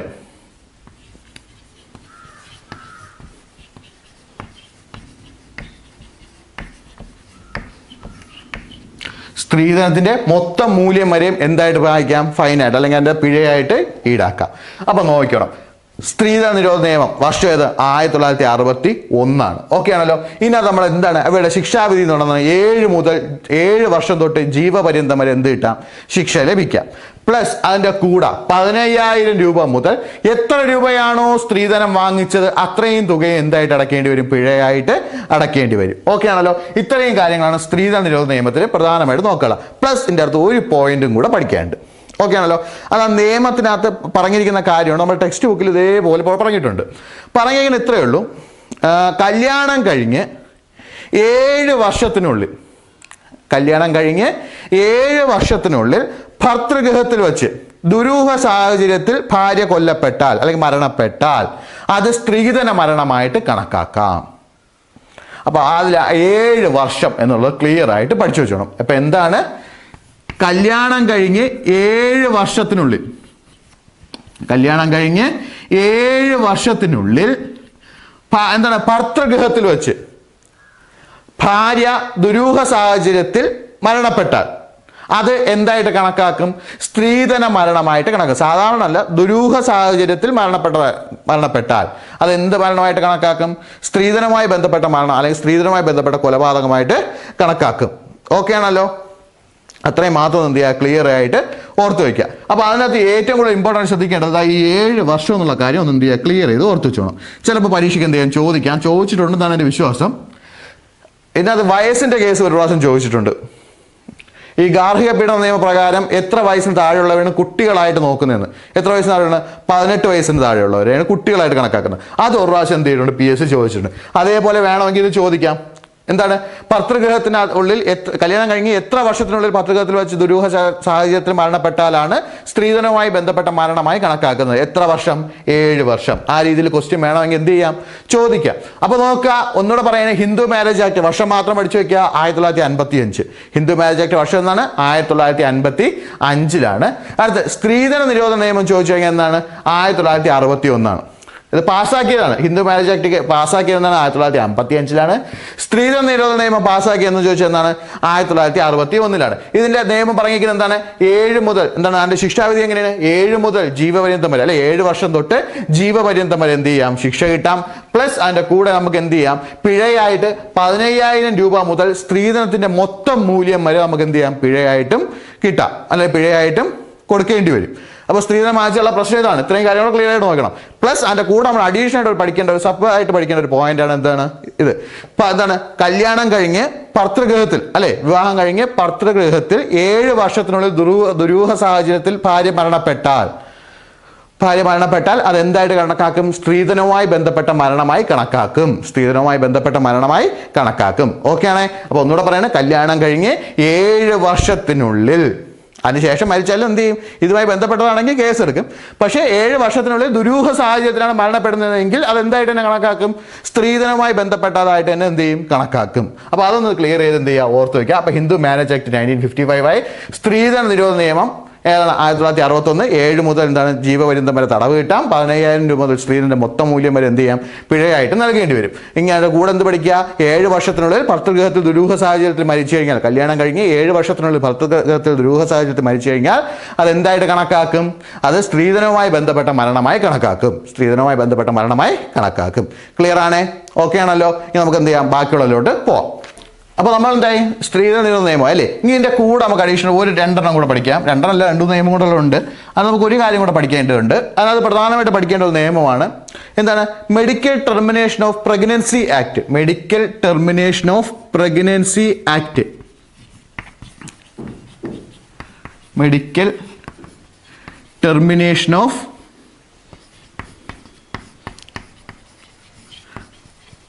പ്രഗ്നൻസി ആക്ട് പാസ്സാക്കിയതെന്ന് ചോദിച്ചു കഴിഞ്ഞാൽ, അല്ലെങ്കിൽ എന്താണ് ആ നിലവിൽ വന്നതെന്ന് വെച്ചാൽ 1971. ആ നിയമം വന്നത് എന്താണ്, 1971 വന്നത്. ഇതിപ്പോൾ പറയാനുള്ള പ്രധാനപ്പെട്ട കാരണം, ഇതിൻ്റെ ഒരു അമെൻമെൻറ്റ് ബില്ല് വന്നു. ഇതിനെ ഭേദഗതി ചെയ്തുകൊണ്ടുള്ളൊരു ബില്ല് ഈ അടുത്തിടയ്ക്ക് പാസ്സായി. അത് എന്നെന്ന് ചോദിച്ചു കഴിഞ്ഞാൽ എന്നാണ്, 2020. ഓക്കെ ആണല്ലോ. അപ്പം മെഡിക്കൽ പ്രഗ്നൻസി അല്ലെങ്കിൽ medical termination of pregnancy act 1971 ആണ് നിയമം. എന്ന് വെച്ചാൽ 1971 നിയമം വന്നത്. ഇതിന്റെ ഒരു ഭേദഗതി ചെയ്തിട്ടുള്ള ബില്ല് ഏത് വർഷം പാസ്സായി? 2020 പാസ്സായി. അതുകൊണ്ടാണ് ഞാൻ ഈ നിയമം കൂടെ അത് പറയാൻ കാരണം. എന്ന് വെച്ചാൽ ഞാൻ ഗർഭചിത്രത്തിനെതിരെയുള്ള, എന്നുവെച്ചാൽ ഗർഭം നമ്മളിപ്പോൾ അബോർട്ട് ചെയ്യില്ലേ, അതിനെതിരെയുള്ള നിയമമാണ് നമ്മൾ എന്ത് പറയുന്നത്, ഇതാണ് medical termination of pregnancy act. എന്ന് വെച്ച് കഴിഞ്ഞാൽ എന്തെങ്കിലും അസുഖം അല്ലെങ്കിൽ എന്താണ് പ്രശ്നം ഉണ്ടെങ്കിൽ മാത്രമേ എന്ത് ചെയ്യുള്ളൂ, ഗർഭചിത്രം നടത്താനുള്ള ഇത് എന്തുള്ളൂ, നിയമമുള്ളൂ. അല്ലെങ്കിൽ അങ്ങനത്തെ എന്തെങ്കിലും ഒരു കണ്ടീഷൻ ഉണ്ടായിരിക്കണം. ഉണ്ടെങ്കിൽ മാത്രമേ എന്ത് ചെയ്യാനുള്ളൂ, ഗർഭഛിദ്രം ചെയ്യാനുള്ള അല്ലെങ്കിൽ അബോർട്ട് ചെയ്യാനുള്ള ഒരു നിയമം നമ്മുടെ നാട്ടിലുള്ളൂ. അത് ഇത്ര ആഴ്ച കഴിഞ്ഞതിന് ശേഷം, അതിനൊരു സമയപരിധിയുണ്ട്. ആ സമയപരിധിക്ക് ശേഷമുള്ള കാര്യം അത് പറയുന്നതെങ്കിൽ 20 ആഴ്ചയ്ക്ക് ശേഷമുള്ള ഗർഭഛിദ്രമാണ് എന്ത് ചെയ്തത്, നിരോധിച്ചിരിക്കുന്നത്. 20 ആഴ്ചകൾ, അതാണ് ആ ഭേദഗതിയിൽ വന്നത്. 20 ആഴ്ചയ്ക്ക് ശേഷമുള്ള 20 ആഴ്ചയ്ക്ക് ശേഷമുള്ള ഗർഭഛിദ്രമാണ് എന്ത് ചെയ്തിരിക്കുന്നത്, അല്ലെങ്കിൽ 20 ആഴ്ചയ്ക്കുള്ള അബോർഷനാണ് എന്ത് ചെയ്തിരിക്കുന്നത്, നിരോധിച്ചിരിക്കുന്നത്. അല്ലെങ്കിൽ എന്തെങ്കിലും പ്രോബ്ലം ഉണ്ടെങ്കിൽ, മെഡിക്കലായിട്ട് എന്തെങ്കിലും പ്രോബ്ലം ഉണ്ടെങ്കിൽ എന്ത് ചെയ്യാം, അബോർഷൻ ചെയ്യാം. അല്ലാതെ 20 ആഴ്ചയ്ക്ക് ശേഷമുള്ള അബോർഷൻ എന്തല്ല, നിയമവിരുദ്ധമാണ്. 20 ആഴ്ചയ്ക്ക് ശേഷമുള്ള അബോർഷൻ എന്താണ്, നിയമവിരുദ്ധമാണ്. ഓക്കെ ആണല്ലോ. അതിനാണ് നമ്മൾ എന്ത് വിളിക്കുന്നത്, medical termination of pregnancy act 1971 എന്ന് പറയുന്നത്. അല്ലെങ്കിൽ 20 to 24 ആഴ്ച, അതാണ് ഏത് ഈ അമെൻമെന്റ് ബില്ലിനകത്ത് കൊണ്ടുവന്നിട്ടുള്ളത്. 2020 അമെൻമെന്റ് ബില്ലിൽ അല്ലെങ്കിൽ ആ ഭേദഗതി ബില്ലിലേക്ക് മാറ്റി എഴുതപ്പെട്ടത് 20 ആഴ്ച എന്നുള്ളത് 20 to 24 ആഴ്ച എന്നുള്ള രീതിയിലേക്ക് എന്ത് ചെയ്തിട്ടുണ്ട്, അത് കൊണ്ടുവന്നിട്ടുണ്ട്. അതാണ് ആ ഭേദഗതി ബില്ല്. അപ്പോൾ അത് നമ്മൾ ഡീറ്റെയിൽ ആയിട്ട് നോക്കണ്ട, ഇത്രയും മാത്രം നോക്കിയാൽ മതി. എന്നുവെച്ചാൽ ഗർഭഛിദ്രത്തിനെതിരെയുള്ള നിയമം, ഗർഭഛിദ്രത്തിനെതിരെയുള്ള നിയമം അതാണ് കറക്റ്റ് വേണം. ഗർഭഛിദ്രത്തിനെതിരെയുള്ള നിയമം 1971. ഇതിന്റെ ഭേദഗതി ബില്ല് പാസ്സായതെന്ന് ചോദിച്ചു കഴിഞ്ഞാൽ 2020. നമുക്ക് ഇങ്ങനെ തന്നെ പഠിച്ചു വെക്കാം. Medical termination of pregnancy act 1971 അതിന്റെ അമെൻമെന്റ് ബില്ല് എന്താണെന്ന് ചോദിച്ചു കഴിഞ്ഞാൽ 2020. അതിനുശേഷമുള്ള അതിന്റെ നിയമം എന്ന് പറയുന്നത് 20 ആഴ്ചയ്ക്ക് ശേഷമുള്ള ഗർഭഛിദ്രം എന്ത് ചെയ്തിട്ടുണ്ട്, നിരോധിച്ചിട്ടുണ്ട്. ഗർഭഛിദ്രം എന്ത് ചെയ്തിട്ടുണ്ട്, നിരോധിക്കുന്നു. 70 ആഴ്ചയ്ക്ക് ശേഷമുള്ള ഗർഭഛിദ്രം നിരോധിക്കുന്നു. അതാണ് ഈ നിയമത്തിൻ്റെ പ്രത്യേകത. ഓക്കെ ആണല്ലോ. ഇനിയാണ് നമുക്ക് പ്രധാനപ്പെട്ട ഒരു കാര്യം പഠിക്കാനുണ്ട്. പരീക്ഷയ്ക്ക് ഒരുപാട് പ്രാവശ്യം ചോദിച്ചിട്ടുള്ളതാണ് ഗാർഹിക പീഡന നിരോധന നിയമം. ഗാർഹിക പീഡന നിരോധന നിയമം. ഓക്കെ ആണല്ലോ. അപ്പോൾ ഇത് ഞാൻ ജസ്റ്റ് ഒന്നുകൂടെ ഞാൻ പറയണം, ഓടിച്ചു നോക്കുക. ഹിന്ദു മാരേജ് ആക്ട് 1955 1955 സ്ത്രീധന നിരോധന നിയമം 1961 7 വർഷം തൊട്ട് ജീവപര്യന്തം വരെ എന്ത് ചെയ്യാൻ തടവ് കിട്ടാം. അതേപോലെ 15,000 രൂപ മുതൽ എത്ര സ്ത്രീധനത്തിന്റെ മൊത്തം മൂല്യം എന്തായിട്ട് കൊടുക്കേണ്ടി വരും? ഫൈനായിട്ട് അല്ലെങ്കിൽ പിഴയായിട്ട് എന്ത് ചെയ്യേണ്ടി വരും? അടയ്ക്കേണ്ടി വരും. അടുത്ത മെഡിക്കൽ ടെർമിനേഷൻ, അത് 7 വർഷത്തിനകത്ത് എന്താണ് ഭർതൃഗൃഹത്തിൽ ദുരൂഹ സാഹചര്യത്തിൽ മരിച്ചു കഴിഞ്ഞാൽ അത് സ്ത്രീധനവുമായി ബന്ധപ്പെട്ട മരണമായി കണക്കാക്കാം. അതും കൂടെ ഓർത്ത് വയ്ക്കുക. 7 വർഷത്തിനുള്ളിൽ ഭർതൃഗൃഹത്തിൽ ദുരൂഹ സാഹചര്യത്തിൽ മരണപ്പെട്ടാൽ അത് സ്ത്രീധനവുമായി ബന്ധപ്പെട്ട മരണമായി കണക്കാക്കാം. അതാണ് ഏത് പറയുന്നത്? സ്ത്രീധന നിരോധന നിയമത്തിന് പറയുന്ന പ്രധാനപ്പെട്ട ഒരു പോയിന്റും കൂടെ. അടുത്തുള്ള നമുക്ക് മെഡിക്കൽ ടെർമിനേഷൻ പ്രഗ്നൻസി ആക്ട് 1971 അല്ലെ, ഗർഭഛിദ്രത്തിനെതിരെയുള്ള നിയമം എന്ന് ചോദിച്ചു കഴിഞ്ഞാൽ ഏതാണ്? 1971 അതിന്റെ അമെന്റ്മെന്റ് ബില്ല് പാസ്സായെന്ന് വെച്ച് കഴിഞ്ഞാൽ 2020 അമെന്റ്മെന്റ് ബില്ല് പാസ്സായത് 2020 ഇതിൽ നിരോധിക്കുന്നുണ്ടെങ്കിൽ 20 ആഴ്ചയ്ക്ക് ശേഷമുള്ള ഗർഭഛിദ്രമാണ് നിരോധിക്കുന്നത്. 20 ആഴ്ചയ്ക്ക് ശേഷമുള്ള അബോർഷൻ എന്ത് ചെയ്യുന്നുണ്ട്? നിരോധിക്കുന്നു. ഗർഭഛിദ്രം ചില വഴിയില്ല, അബോർട്ട് ചെയ്യുക, അത് എന്ത് ചെയ്യുന്നുണ്ട്? നിരോധിക്കുന്നുണ്ട്. ഓക്കെയാണ്. 20 ആഴ്ചയ്ക്ക് ശേഷമുള്ള അബോർഷൻ എന്ത് ചെയ്യുന്നുണ്ട്? നിരോധിക്കുന്നുണ്ട്. ഇനി ഇതിന്റെ കൂടെ ഒരെണ്ണം വേണമെങ്കിൽ ഒരു കാര്യം കൂടെ പഠിച്ചു വെക്കുക. ഇന്ത്യയിൽ ഗർഭ നിയന്ത്രണ പദ്ധതി വന്നതെന്ന് ചോദിച്ചു കഴിഞ്ഞാൽ, ഗർഭ നിയന്ത്രണ പദ്ധതി എന്ന് ചോദിച്ചു കഴിഞ്ഞാൽ 1972 ഏപ്രിൽ 1 കേട്ടോ. അതും കൂടെ ജസ്റ്റ് ഒന്ന് അഡീഷണൽ ഓർത്ത് വെച്ചിരുന്നാൽ മതി. ഓക്കെ ആണല്ലോ. 1972 ഏപ്രിൽ 1 എന്നാൽ ഇന്ത്യയിൽ ഗർഭ നിയന്ത്രണ പദ്ധതി എന്ന് ചോദിച്ചു കഴിഞ്ഞാൽ 1972 ഏപ്രിൽ 1 ഓക്കെയാണ്. ഇന്നത്തെ ഈ വർഷങ്ങളാണ് നമുക്ക് പ്രധാനമായിട്ട് പഠിക്കാനുള്ളത്. മെഡിക്കൽ ടെർമിനേഷൻ പ്രഗ്നൻസി ആക്ട് 1971 ചിലപ്പോൾ പരീക്ഷയ്ക്ക് ചോദിച്ചാൽ എന്താണ്? എത്ര ആഴ്ചയ്ക്ക് ശേഷമുള്ള ഗർഭമാണ് നിരോധിച്ചിരിക്കുന്നത്? എത്ര ആഴ്ചയ്ക്ക് ശേഷമുള്ള ഗർഭഛിദ്രമാണ് അല്ലെങ്കിൽ അബോർഷനാണ് നിരോധിച്ചിരിക്കുന്നത്? എത്ര ആഴ്ചയ്ക്ക് ശേഷമുള്ളത്? 20 ആഴ്ച, 20 to 24 അങ്ങനെ തന്നെ പഠിച്ചോണേ. 20 to 24 ആഴ്ചയ്ക്ക് ശേഷമുള്ള എന്താണ് ഗർഭഛിദ്രമാണ് എന്ത് ചെയ്തിരിക്കുന്നത്? നിരോധിച്ചിരിക്കുന്നത്. അത് 4 ആഴ്ചയാണ് അഡീഷൻ വന്നത്. അത് മെഡിക്കലായിട്ട് ബന്ധപ്പെട്ടുള്ള കാര്യമാണ്. അപ്പോൾ ഡീറ്റെയിൽഡ് നമുക്ക് ഇത്ര പഠിച്ചത് 20 ആഴ്ചയ്ക്ക് ശേഷമുള്ള ഗർഭഛിദ്രം എന്ത് ചെയ്തിട്ടുണ്ട്? നിരോധിച്ചിട്ടുണ്ട്. 20 ആഴ്ചയ്ക്ക് ശേഷമുള്ള ഗർഭഛിദ്രം അല്ലെങ്കിൽ അബോർഷനാണ് എന്ത് ചെയ്യുന്നത്? നിരോധിക്കുന്നത്. ഓക്കെ ആണല്ലോ. മെഡിക്കൽ ടെർമിനേഷൻ പ്രഗ്നൻസി ആക്ട് 1971 സ്ത്രീധന നിരോധന നിയമം ക്ലിയർ. ഇനി നമുക്ക് ഏറ്റവും പ്രധാനമായിട്ടുള്ളത് ഗാർഹിക പീഡന നിയമം. ഏതാണ്? ഗാർഹിക പീഡന നിയമം.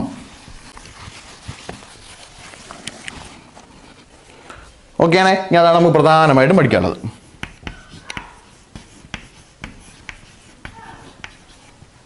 ഗാർഹിക പീഡന നിരോധന നിയമം. വർഷം ചോദിച്ചു കഴിഞ്ഞാൽ എന്താണ്? 2005 ഇത് പാർലമെന്റ് പാസ്സാക്കിയത്. വർഷം പറഞ്ഞാൽ പാർലമെന്റ് പാസ്സാക്കിയ വർഷം എന്ന് ചോദിച്ചു കഴിഞ്ഞാൽ 2005 പാർലമെന്റ് പാസ്സാക്കിയത്. എന്ന് വെച്ചാൽ ഇത് നമ്മൾ എന്ത് ചെയ്യണം? നിലവിൽ വന്നതും പാസ്സാക്കിയതും ക്ലിയർ ചെയ്ത് പഠിച്ചോണം. ഇമ്പോർട്ടൻ്റ് ആയിട്ടുള്ളത് നിലവിൽ വന്നതും പാസ്സാക്കിയതും ഞാൻ എന്ത് എടുത്ത് പറഞ്ഞിട്ടുണ്ട്, പരീക്ഷയ്ക്ക് ചോദിച്ചിട്ടുള്ള രീതിയിൽ. അല്ലാതുള്ളത് നമ്മൾ എന്ത് ചെയ്യുക? ജസ്റ്റ് വർഷങ്ങൾ മാത്രം എന്ത് ചെയ്താൽ മതി, ഒന്ന് ഓർത്ത് വെച്ചിരുന്നാൽ മതി. അപ്പോൾ ഗാർഹിക പീഡന നിരോധന നിയമം വന്ന് ഏതാണ്? 2005 എന്താണ് പാർലമെന്റ് പാസ്സാക്കിയത്. ഓക്കെ ആണല്ലോ. ഇനി ഇത് നിലവിൽ വന്നത് എന്നൊന്ന് ചോദിച്ചു കഴിഞ്ഞാൽ എന്നാണ് നിലവിൽ വന്നത്? 2006 ഒക്ടോബർ 26 നിലവിൽ വന്നത്. 2006 ഒക്ടോബർ 26 ഇത് ഡേറ്റ് അടക്കം പഠിച്ചേ പറ്റുള്ളൂ. 2006 ഒക്ടോബർ 26 ഈ നിയമം എന്ത് ചെയ്തിട്ടുള്ളത്? നിലവിൽ വന്നത്. ഓക്കെ ആണല്ലോ. ഇതിനകത്ത് പരീക്ഷയ്ക്ക് ചോദിച്ചൊരു ചോദ്യമാണ്. ഗാർഹിക പീഡന നിരോധന നിയമപ്രകാരം കുട്ടികളായി പരിഗണിക്കുന്നത് എത്ര വയസ്സിന് താഴെയുള്ളവരെ? ഇതിൽ കുട്ടികളായിട്ട് പരിഗണിക്കുന്നവരെന്ന് പറയുന്നത്, ഇതിനകത്ത് കുട്ടികളായിട്ട് കണക്കാക്കുന്നതെന്ന് പറയുന്നത് 18 വയസ്സിന് താഴെയുള്ളവരെയാണ്.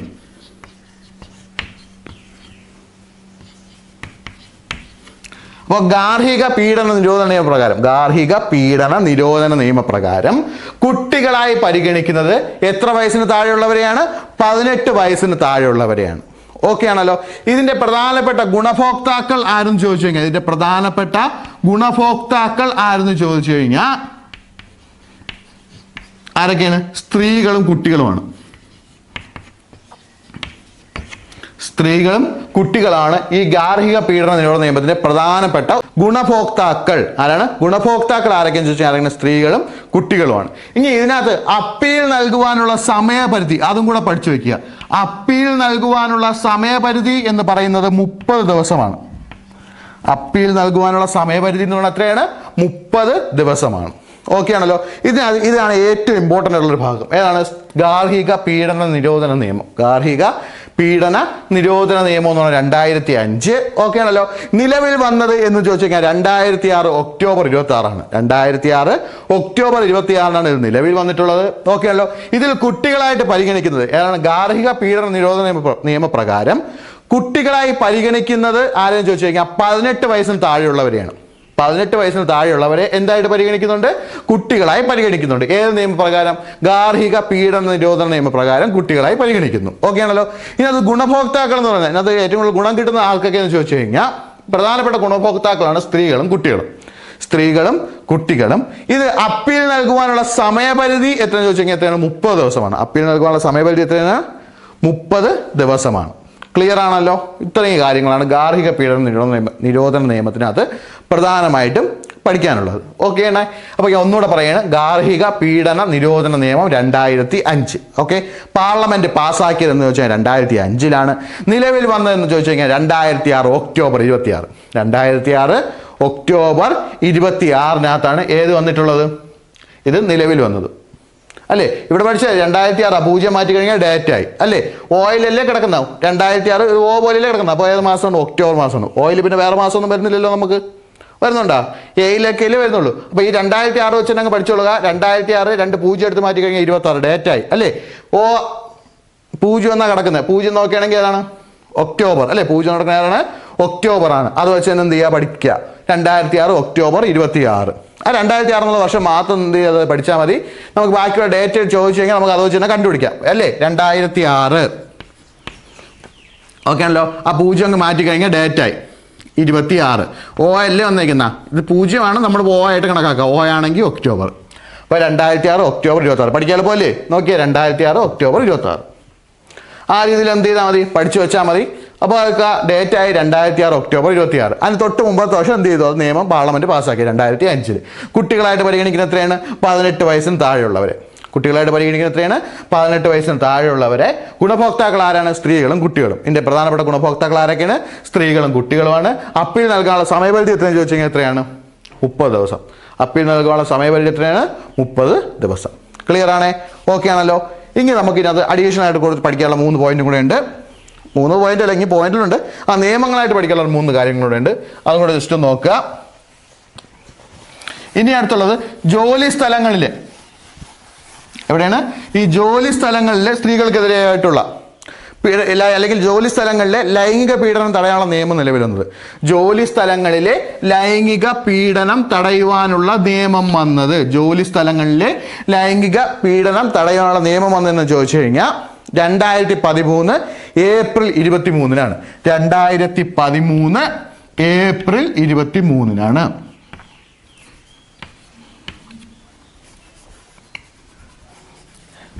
2013 ഏപ്രിൽ 23 എന്ത് സംഭവിച്ചത്? എന്ത് നിയമം വന്നത്? ജോലി സ്ഥലങ്ങളിലെ ലൈംഗിക പീഡനത്തിനെതിരെയുള്ള നിയമം നിലവിൽ വന്നതെന്ന് വെച്ചാൽ 2013 ഏപ്രിൽ 23 ക്ലിയർ. അപ്പൊ എന്തൊക്കെയാണ് പഠിച്ചത് നോക്കുക. 2013 ഏപ്രിൽ 23 ജോലി സ്ഥലങ്ങളിലെ ലൈംഗിക പീഡനത്തിനെതിരെയുള്ള നിയമം നിലവിൽ വന്നത്. ഇനി ഇന്ത്യയിൽ കുടുംബ കോടതി നിയമം നിലവിൽ വന്ന വർഷം. അതായത് ഡൈവേഴ്സ് എല്ലാം കൂടെ എന്ത് ചെയ്യുന്നത്? അപേക്ഷിക്കുന്നത് എവിടെയാണ്? കുടുംബ കോടതിയിലാണ് അല്ലേ? അപ്പൊ ആ കുടുംബ കോടതി നിയമം നിലവിൽ വന്ന വർഷം ചോദിച്ചു കഴിഞ്ഞാൽ 1984 കുടുംബ കോടതി നിയമം നിലവിൽ വന്നത്. ഇന്ത്യയിൽ കുടുംബ കോടതി നിയമം നിലവിൽ വന്നത് 1984 അപ്പൊ ഇന്ത്യയിൽ കുടുംബ കോടതി നിയമം നിലവിൽ വന്ന വർഷം ചോദിച്ചു കഴിഞ്ഞാൽ എന്താണ്? 1984 ഓക്കെ ആണല്ലോ. കേരളത്തിൽ കുടുംബ കോടതികൾ സ്ഥാപിച്ച വർഷം. കേരളത്തിൽ കുടുംബ കോടതികൾ സ്ഥാപിച്ച വർഷം. കേരളത്തിൽ കുടുംബ കോടതികൾ സ്ഥാപിച്ച വർഷം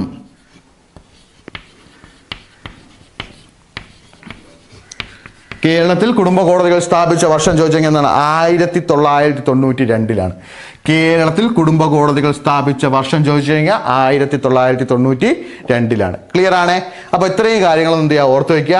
അപ്പൊ ജോലി സ്ഥലങ്ങളിലെ ലൈംഗിക പീഡനത്തിനെതിരെയുള്ള നിയമം നിലവിൽ വന്നതെന്ന് വെച്ച് കഴിഞ്ഞാൽ 2013 ഏപ്രിൽ 23 2013 ഏപ്രിൽ 23 ഇന്ത്യയിൽ കുടുംബ കോടതി നിയമം നിലവിൽ വന്ന വർഷം ചോദിച്ചു കഴിഞ്ഞാൽ 1984 ഇന്ത്യയിൽ കുടുംബ കോടതി നിയമം നിലവിൽ വന്ന വർഷം 1984 ഓക്കെ ആണല്ലോ. കേരളത്തിൽ കുടുംബ കോടതികൾ സ്ഥാപിതമായ വർഷം ഏതെന്ന് ചോദിച്ചാൽ എന്താണ്? 1992. കേരളത്തിൽ കുടുംബ കോടതികൾ വന്ന വർഷം ചോദിച്ചു കഴിഞ്ഞാൽ 1992 ഓക്കെ ആണ്. ഇനി ഇതുമായിട്ട് ബന്ധപ്പെട്ട് കുറച്ച് കേസുകളും കൂടി നമുക്ക് പഠിക്കാനുള്ളത്. ഓക്കെ ആണല്ലോ. ഒരു 3 കേസുകൾ ആളുടെ പേരും കൂടെ പഠിച്ചു കഴിഞ്ഞാൽ ഈ നിയമങ്ങൾ എന്നുള്ള ഭാഗം തീരും. പിന്നെ ഇങ്ങനെയുള്ളത് കുറച്ച് പദ്ധതികൾ മാത്രം, വളരെ കുറച്ചേ ഉള്ളൂ, ഒരു 7-10 പദ്ധതികൾ മാത്രം. അതുകൊണ്ട് പഠിച്ചു കഴിഞ്ഞാൽ നമുക്ക് ഈ സ്ത്രീകൾക്കെതിരെയുള്ള കുറ്റകൃത്യങ്ങൾ തടയാനുള്ള നിയമങ്ങളായി, അല്ലെങ്കിൽ നിയമങ്ങൾ അവയുടെ പദ്ധതികൾ നമുക്ക് എന്ത് ചെയ്യാം, ഇതിൻ്റെ കൂടെ തന്നെ അങ്ങ് എന്ത് ചെയ്യാം, പഠിക്കാം. ഓക്കെ ആണല്ലോ. ഇനി ആ കേസുകളും കൂടെ നമുക്ക് എന്ത് ചെയ്യാം, ഒന്ന് പഠിക്കാം. അതിൽ പ്രധാനമായിട്ടൊന്ന് പഠിക്കേണ്ടത് എന്താണ്? ഈ വിവാഹബന്ധം ഏർപ്പെടുത്തിയ മുസ്ലിം വനിതകൾക്ക് ജീവനാംശം നൽകുന്നതിനായി നിയമനിർമ്മാണം നടത്താൻ ആസ്പദമായ കേസ്. അപ്പം എന്താണ്? ഈ ഡൈവേഴ്സ് ആയിട്ടുള്ള മുസ്ലിം വുമൺസ് ഉണ്ടല്ലോ, അവർക്ക് എന്ത് കൊടുക്കണം? അവർക്ക് ജീവനാംശം കൊടുക്കണം. അല്ലെങ്കിൽ പണ്ടൊന്നും അത് കൊടുക്കത്തില്ലായിരുന്നു അല്ലേ? നമ്മളെ മുത്തലാഖ് ചൊല്ലിയിട്ട് എന്ത് ചെയ്യത്തില്ല, കേസിൽ ഇപ്പോൾ ഇഷ്ടംപോലെ വന്നില്ലേ, അതായത് എന്ത് ചെയ്യത്തില്ല, ജീവനാംശം കൊടുക്കില്ല എന്ന് പറഞ്ഞ് കുറേ കംപ്ലൈൻറ്റുകൾ വന്നായിരുന്നു. അപ്പം അങ്ങനെ പറ്റത്തില്ല. ഡൈവേഴ്സ് ചെയ്യുകയാണെങ്കിൽ എന്ത് കൊടുക്കുക? അവർക്ക് ജീവിക്കാനുള്ള ജീവനാംശം കൊടുക്കുക. മാസം തോറും ഇത്ര രൂപ വെച്ച് എന്ത് ചെയ്യണം, ജീവനാംശം കൊടുക്കാൻ നിയമം വന്നു. ആ നിയമത്തിന് ആസ്പദമായ കേസ് ഏതെന്ന് ചോദിച്ചാൽ ഏതാണ്? ഷബാനു കേസാണ്. ഏതാണ്? ഷബാനു കേസ്. ഷബാനു കേസാണ്. എന്താണ്? വിവാഹബന്ധം വേർപെട്ട അല്ലെങ്കിൽ വിവാഹബന്ധം വേർപ്പെടുത്തിയ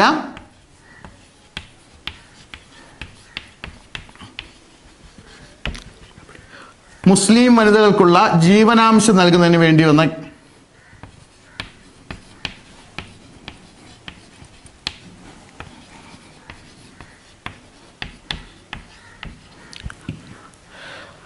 അപ്പോൾ നോക്കണം, വിവാഹബന്ധം ഏർപ്പെടുത്തിയ മുസ്ലിം വനിതകൾക്ക് ജീവനാംശം നൽകുന്നതുമായി ബന്ധപ്പെട്ട നിയമനിർമ്മാണത്തിന് ആസ്പദമായ കേസ് ഏതെന്ന് ചോദിച്ചാൽ അത് ഏത് കേസാണ്? ഷബാനു കേസാണ്. ഓക്കെ ആണല്ലോ. അപ്പൊ അത്രയും കാര്യങ്ങൾ ഞാൻ ജസ്റ്റ് ഒന്നുകൂടെ പറയാൻ നോക്കുക. ഷബാനു കേസ് എന്താണ്?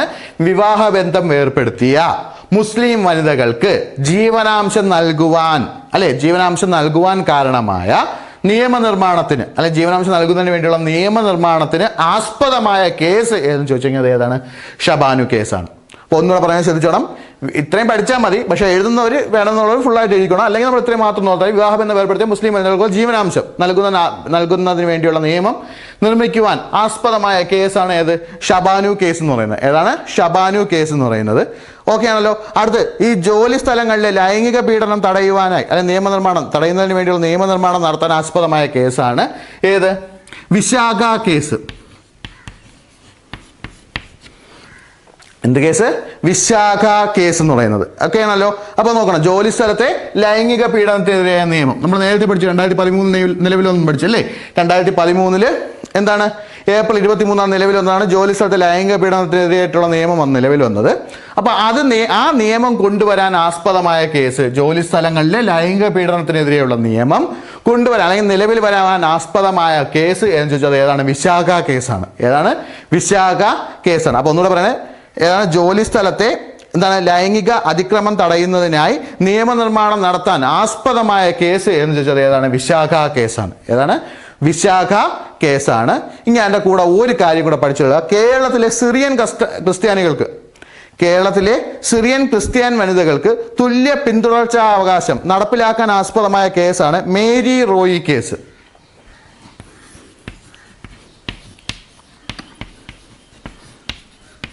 മേരി റോയി കേസ് ഒരു 3 ഇമ്പോർട്ടൻ്റ് ആയിട്ടുള്ള കേസാണ്.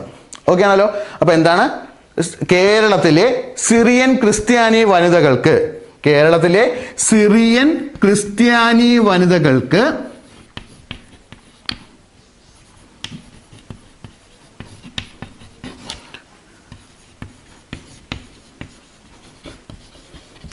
എന്താണ്? തുല്യ പിന്തുടർച്ചാ അവകാശം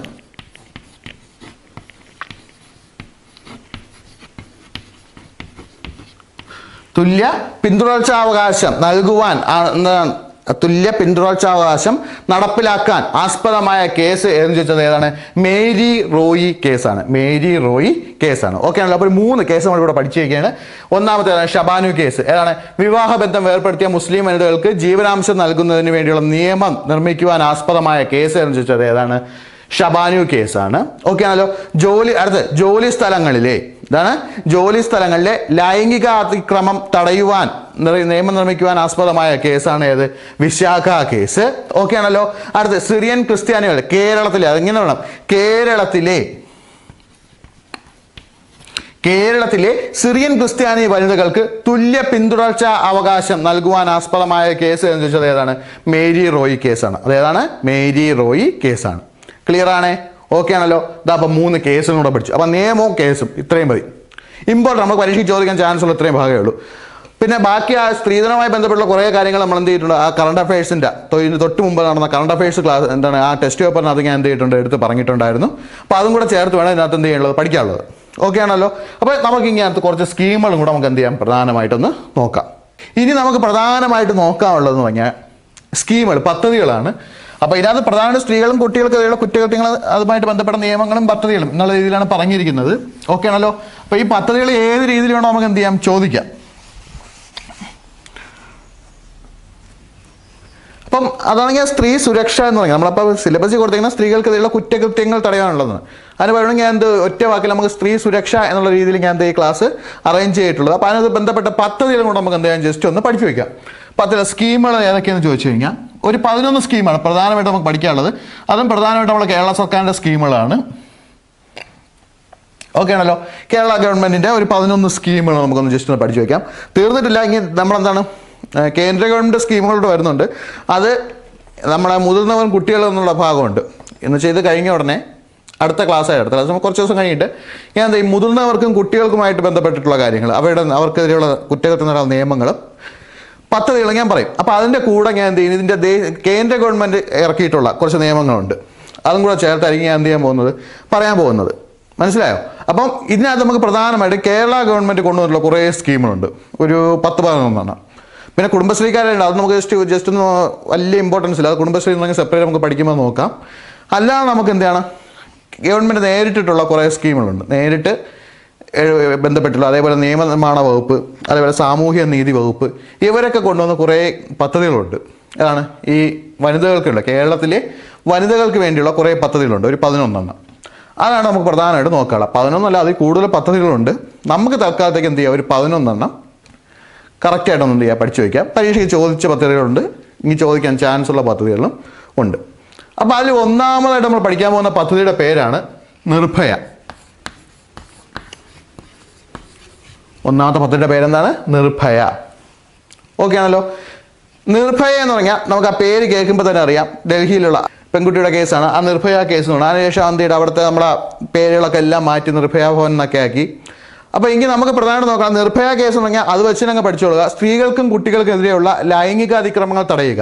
സ്ത്രീകൾക്കും കുട്ടികൾക്കെതിരെയുള്ള ലൈംഗിക അതിക്രമങ്ങൾ തടയുക എന്ന ലക്ഷ്യത്തിന് വേണ്ടി ആരംഭിച്ച പദ്ധതിയാണ് ഏത്?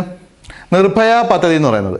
ഓക്കെ ആണല്ലോ. അപ്പോൾ സ്ത്രീകൾക്കും കുട്ടികൾക്കും എതിരെയുള്ള എന്താണ്? ലൈംഗിക അതിക്രമങ്ങൾ തടയുക, ലൈംഗിക അതിക്രമം തടയുക എന്ന ലക്ഷ്യത്തോടെ ആരംഭിച്ച പദ്ധതിയാണ് ഏതെന്ന് പറയുന്നത്?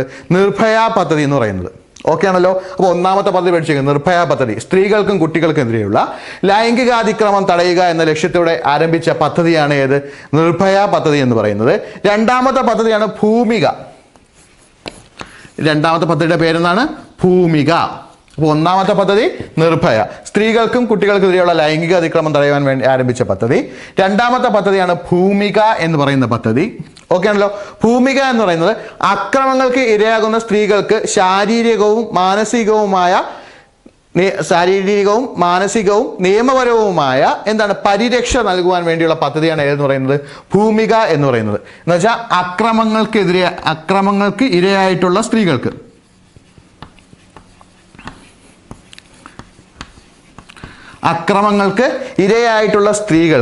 എന്താണ് ആരോഗ്യവും മാനസികവും ശാരീരികവും അതേപോലെ നിയമപരവുമായിട്ടുള്ള പരിരക്ഷ നൽകുവാൻ വേണ്ടി ആരംഭിച്ച പദ്ധതിയാണ് ഏതെന്ന് പറയുന്നത്?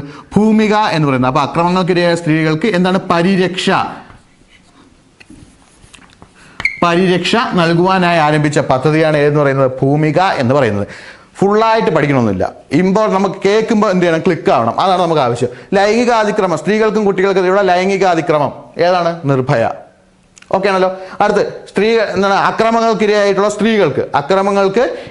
സ്ത്രീകൾക്ക് എന്താണ് മാനസികവും അതേപോലെ ആരോഗ്യവും ശാരീരികവും നിയമപരം ശാരീരികം മാനസികം എന്നിട്ട് അതിനെന്ത് കൊടുക്കുക പരിരക്ഷ നൽകുവാൻ വേണ്ടി ആരംഭിച്ച പദ്ധതിയാണ് ഏതെന്നുള്ള ഭൂമിക എന്ന് പറയുന്നത്. പരിരക്ഷ നൽകുവാൻ വേണ്ടി ആരംഭിച്ച പദ്ധതിയാണ് ഭൂമിക എന്ന് പറയുന്നത്. ഓക്കെ ആണല്ലോ. അടുത്ത് മൂന്നാമത്തെ പദ്ധതിയാണ് മംഗല്യ പദ്ധതിയാണ്. മൂന്നാമത്തെ എന്താണ് മംഗല്യ പദ്ധതി. മംഗല്യം എന്ന് പറഞ്ഞാൽ പേര് വെച്ച് തന്നെ പിടിച്ചോണം. വിധവകൾ വിവാഹമോചനം നേടിയ സ്ത്രീകൾ എന്നിവർക്ക് എന്താണ് പുനർവിവാഹത്തിന് വേണ്ടിയുള്ള പദ്ധതി അല്ലെങ്കിൽ പുനർവിവാഹത്തിന് വേണ്ടിയുള്ള ധനസഹായ പദ്ധതിയാണ് ഏതെന്ന് പറഞ്ഞാൽ മംഗല്യ എന്ന് പറയുന്നത്. പുനർവിവാഹ ധനസഹായ പദ്ധതി.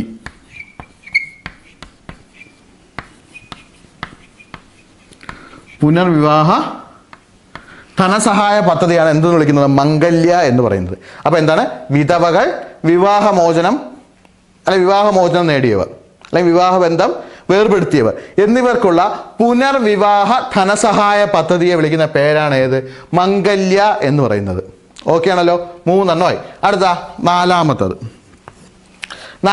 എന്ന് പറയുന്നത് ശരണ്യ എന്ന് പറയും. നാലാമത്തെ എന്താണ് ശരണ്യ. ഇത് തന്നെയാണ് വിധവകള് ഓക്കെ നിയമാനുസൃത ബന്ധം വേർപെടുത്തിയ സ്ത്രീകൾ അതേപോലെ 30 വയസ്സ് കഴിഞ്ഞ അവിവാഹിതർ 30 വയസ്സ് കഴിഞ്ഞിട്ട് കല്യാണം കഴിക്കാത്ത സ്ത്രീകൾ അവിവാഹിതർ അതേപോലെ ഭർത്താവ് ഉപേക്ഷിച്ചു പോയവർ അതേപോലെ പട്ടികവർഗത്തിലെ അവിവാഹിതരായ അമ്മമാർ കല്യാണം കഴിയാത്ത അമ്മമാർ എന്നിവർക്കുള്ള സ്വയം തൊഴിൽ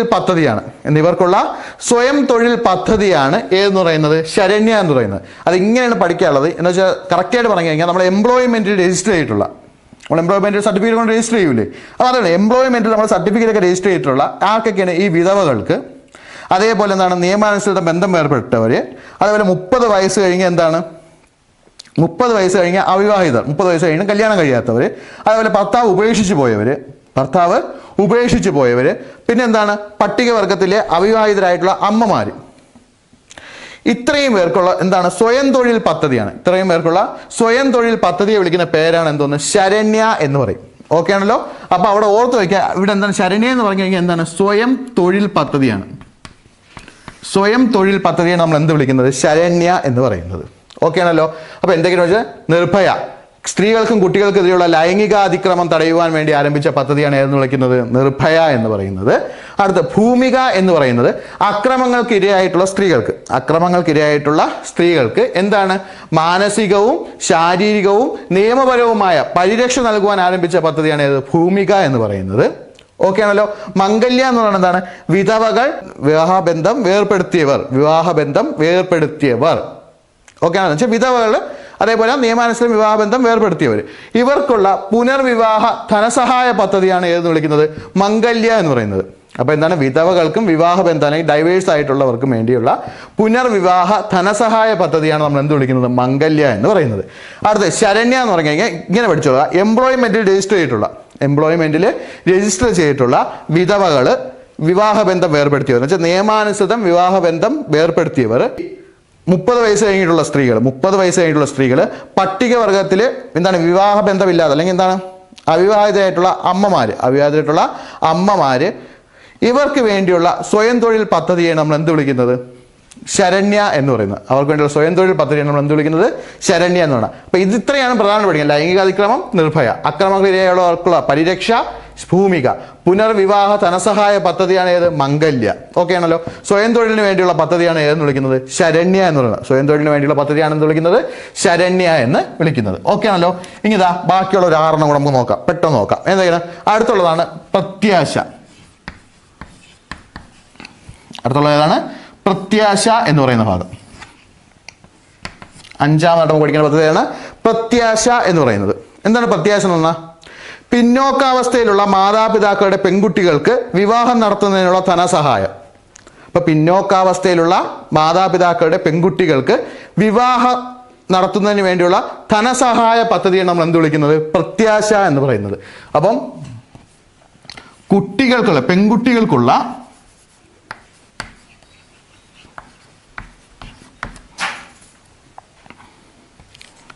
വിവാഹ ധനസഹായ പദ്ധതിയാണ് ഏതെന്ന് വിളിക്കുന്നത്? പ്രത്യാശ എന്ന് പറയുന്നത്. അപ്പൊ ഇങ്ങനെ പഠിച്ചോ, പിന്നോക്കാവസ്ഥയിൽ നിൽക്കുന്ന മാതാപിതാക്കളുടെ പെൺകുട്ടികൾക്ക്, പിന്നോക്കാവസ്ഥയിൽ നിൽക്കുന്ന മാതാപിതാക്കളുടെ പെൺകുട്ടികൾക്ക് എന്താണ് വിവാഹം നടത്തുന്നതിന് വേണ്ടിയുള്ള ധനസഹായ പദ്ധതിയെ നമ്മൾ എന്ത് വിളിക്കുന്നത്? പ്രത്യാശ എന്ന് വിളിക്കുന്നത്. എന്ത് വിളിക്കും? പ്രത്യാശ എന്ന് വിളിക്കും. ഓക്കെ ആണല്ലോ. അടുത്ത ആറാമത്തെ എന്ന് വെച്ച് കഴിഞ്ഞാൽ കരുത്ത്. ആറാമത്തെ എന്താണ്? കരുത്ത് എന്ന് പറയും. ഈ കരുത്ത് എന്ന് പറയുന്നത് ഈ സ്കൂളിൽ പഠിക്കുന്ന പെൺകുട്ടികൾക്കുണ്ടല്ലോ, സ്കൂളിൽ പഠിക്കുന്ന പെൺകുട്ടികൾക്ക് എന്താണ് ആയോധനകളിൽ പരിശീലനം നൽകുവാൻ വേണ്ടി, ആയോധന കലകളിൽ പരിശീലനം നൽകുവാൻ വേണ്ടി വിദ്യാഭ്യാസ വകുപ്പ് ആരംഭിച്ച പദ്ധതിയാണ് കരുത്ത് എന്ന് വിളിക്കുന്നത്. അപ്പൊ പെൺകുട്ടികൾക്ക് എന്താണ്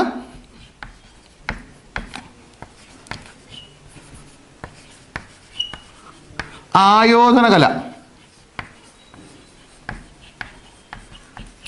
ആയോധന കലയ്ക്ക് എന്ത് കൊടുക്കുക? പരിശീലനം നൽകുവാൻ വേണ്ടി ആരംഭിച്ച പദ്ധതിയെ വിളിക്കുന്ന പേരാണത് കരുത്ത് എന്ന് പറയുന്നത്. ആയോധന കലയ്ക്ക് പരിശീലനം നൽകുവാൻ വേണ്ടി ആരംഭിച്ച പദ്ധതിയാണ് നമ്മൾ എന്ത് വിളിക്കുന്നത്? കരുത്ത് എന്ന് വിളിക്കുന്നത്. ഇത് കൊണ്ടുവന്നത് ആരാണ്? വിദ്യാഭ്യാസ വകുപ്പാണ്. ആരാണ്? വിദ്യാഭ്യാസ വകുപ്പാണ്. ഓക്കെ ആണല്ലോ. ഇനി അടുത്ത് ഏഴാമത്തത് സ്നേഹിത. ഞാൻ ഒന്നുകൂടെ പറഞ്ഞുതരാം, ഒന്നുകൂടെ ഡീറ്റെയിൽഡ് ഒന്നുകൂടെ ഞാൻ എല്ലാം കൂടെ ക്ലിയർ ചെയ്ത് പറഞ്ഞുതരാം. നമുക്ക് ആദ്യം ജസ്റ്റ് ഒന്ന് എന്ത് ചെയ്യാം, പഠിച്ചങ്ങ് പോവാം. ഏഴാമത്തെ സ്നേഹിത. സ്നേഹിത എന്താണ്?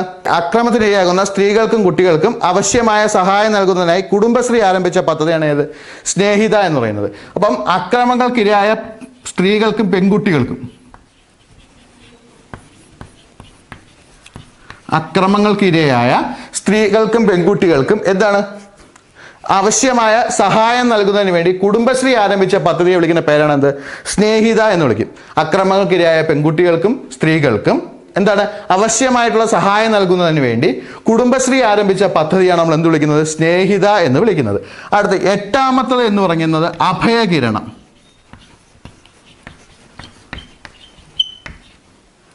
എട്ടാമത്തെ എന്താണ്? അഭയകിരണം എന്ന് പറയും. എന്താണ്? നിർധനരും ഭവനരഹിതരുമായ വിധവകൾക്ക് മെച്ചപ്പെട്ട ജീവിതം ഒരുക്കുന്നതിന് വേണ്ടി ആരംഭിച്ച സാമൂഹ്യനീതി വകുപ്പ് ആരംഭിച്ച പദ്ധതിയെ വിളിക്കുന്ന പേരാണ് ഇത് അഭയകിരണം എന്ന് വിളിക്കും. ഓക്കെ ആണല്ലോ. നിർധനരും ഭവനരഹിതരുമായ വിധവകൾക്ക് മെച്ചപ്പെട്ട ജീവിതം. അപ്പൊ ഇവിടെ എന്താണ്? വിധവകൾക്ക് മെച്ചപ്പെട്ട ജീവിതം,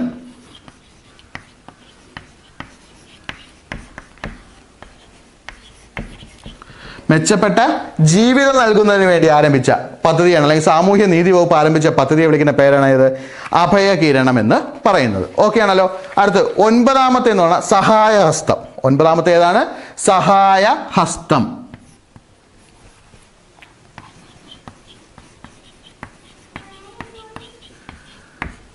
ഒമ്പതാമത്തെ ഏതാണ്?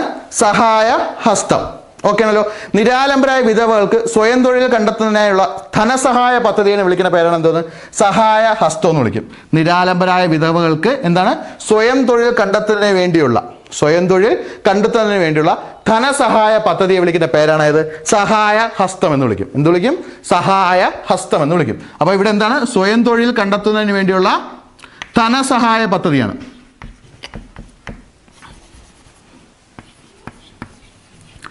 സ്വയം തൊഴിൽ കണ്ടെത്തുന്നതിന് വേണ്ടിയുള്ള ധനസഹായമാണ്. ധനസഹായ പദ്ധതി വിളിക്കുന്ന പേരാണ് എന്തോന്ന്? സഹായ ഹസ്തം എന്ന് വിളിക്കും. എന്ത് വിളിക്കും? സഹായ ഹസ്തം എന്ന് വിളിക്കും. ഓക്കെ ആണല്ലോ. ഇനി അടുത്തുള്ള പടവുകൾ. അടുത്ത പദ്ധതിയുടെ പേരെന്താണ്? പടവുകളാണ്. വിധവകളുടെ കുട്ടികൾക്ക് ഉന്നത വിദ്യാഭ്യാസത്തിനുള്ള സഹായ പദ്ധതിയാണ്. ഉന്നത വിദ്യാഭ്യാസത്തിനുള്ള ധനസഹായ പദ്ധതി വിളിക്കുന്ന പേരാണ് ഇത് പടവുകൾ എന്ന് വിളിക്കുന്നത്. ഓക്കെ ആണല്ലോ. അപ്പോൾ ഞാൻ 10 ഞാൻ ജസ്റ്റ് തക്കാതെ മുകളിൽ എഴുതുകയാണ്, ഒരുമിച്ച് അങ്ങ് പറഞ്ഞു തരാൻ വേണ്ടിയാണ്. 10ാമത്തെ പടവുകൾ.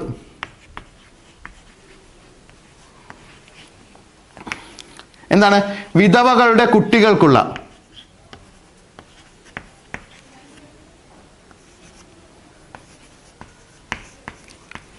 വിധവകളുടെ കുട്ടികൾക്ക് എന്താണ്? ഉന്നത വിദ്യാഭ്യാസത്തിനുള്ള ധനസഹായം.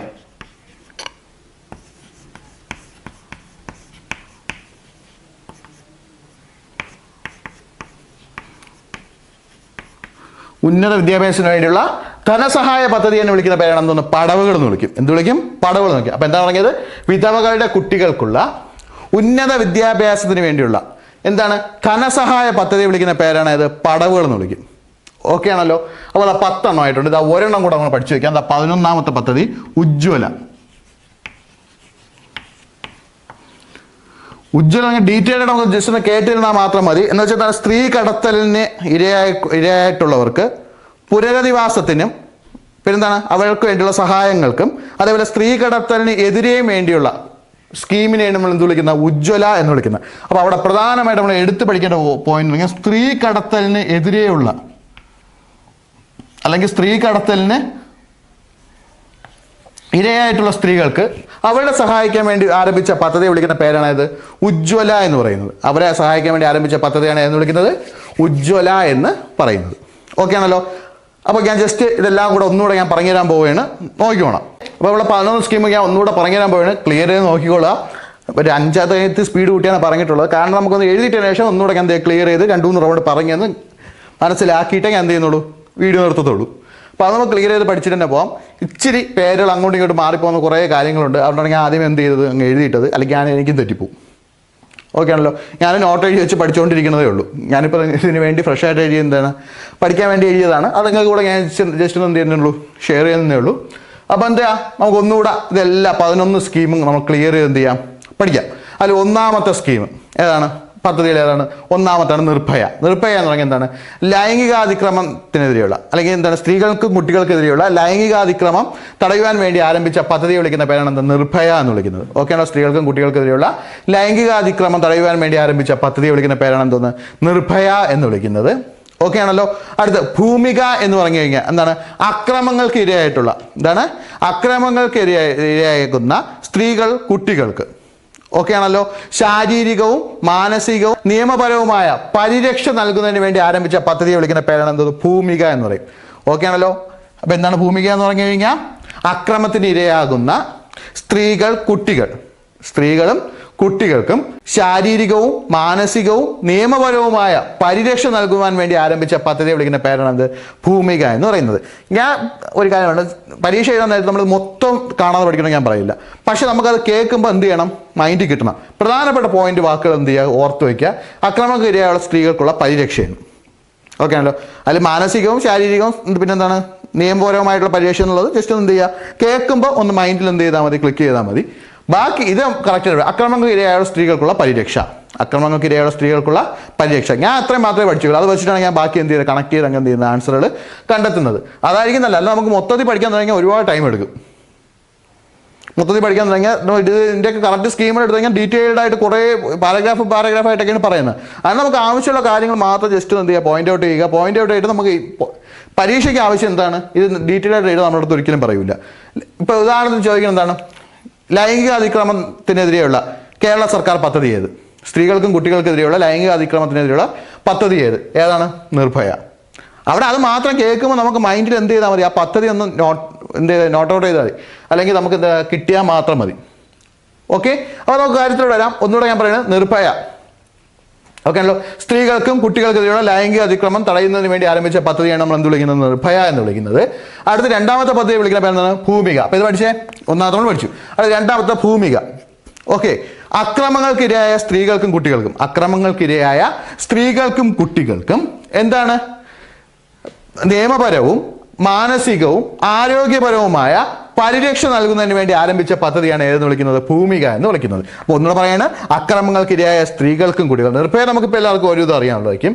ഭൂമിക കേട്ടോണം, അക്രമങ്ങൾക്കിരയായ സ്ത്രീകൾക്കും കുട്ടികൾക്കും നിയമപരവും മാനസികവും ആരോഗ്യപരവുമായിട്ടുള്ള എന്താണ് പരിരക്ഷ നൽകുന്നതിന് വേണ്ടി ആരംഭിച്ച പദ്ധതിയെ വിളിക്കുന്ന പേരാണ് ഏത്, ഭൂമിക എന്ന് വിളിക്കുന്നത്. ഓക്കെ. അവിടെ പരിരക്ഷ എന്നുള്ള വാക്കാണ് ക്ലിയർ ചെയ്ത് ഓർത്ത് വയ്ക്കേണ്ടത്.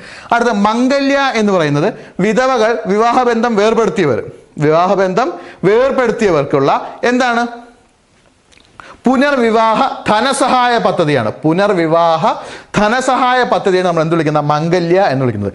പുനർവിവാഹം എന്ന് കേൾക്കുമ്പോഴൊക്കെ ആലോചിക്കുക, പുനർവിവാഹം നടത്തുന്ന ആൾക്കൊക്കെ ആയിരിക്കും, ഒന്നുകിൽ വിധവകൾക്കായിരിക്കും, അല്ലെങ്കിൽ ബന്ധം വേർപെടുത്തിയവർക്കായിരിക്കും, അല്ലേ? അവർക്കായിരിക്കും നമുക്ക് എന്താണ് പുനർവിവാഹം എന്തായാലും നടത്തുന്നത്. അപ്പോൾ അവർക്ക് വേണ്ടിയുള്ള പദ്ധതി നമ്മൾ വിളിക്കുന്ന പേരാണെന്ന് മംഗല്യ എന്ന് വിളിക്കും. അടുത്ത് ശരണ്യ എന്ന് പറയുന്നത് എന്താണ്, നേരത്തെ പറഞ്ഞ അതേ പോയിന്റാണ് ഇവിടെയും പിടിച്ചോളുക. എന്താണ്, വിവാഹബന്ധം ഏർപ്പെടുത്തിയവർ, അതേപോലെ എന്താണ് വിധവകൾ, പിന്നെ എന്താണ് 30 വയസ്സ് കഴിഞ്ഞ അവിവാഹിതർ, 30 വയസ്സ് കഴിഞ്ഞിട്ട് കല്യാണം കഴിയാത്തവർ, അതേപോലെ ഭർത്താവ് ഉപേക്ഷിച്ച് പോയിട്ടുള്ളവർ, അതേപോലെ എന്താണ് പട്ടികവർഗത്തിൽ അവിവാഹിതരായിട്ടുള്ള അമ്മമാർ, പട്ടികവർഗത്തിലെ അവിവാഹിതരായിട്ടുള്ള അമ്മമാർ, ഇതിൽ എംപ്ലോയ്മെന്റ് രജിസ്റ്റർ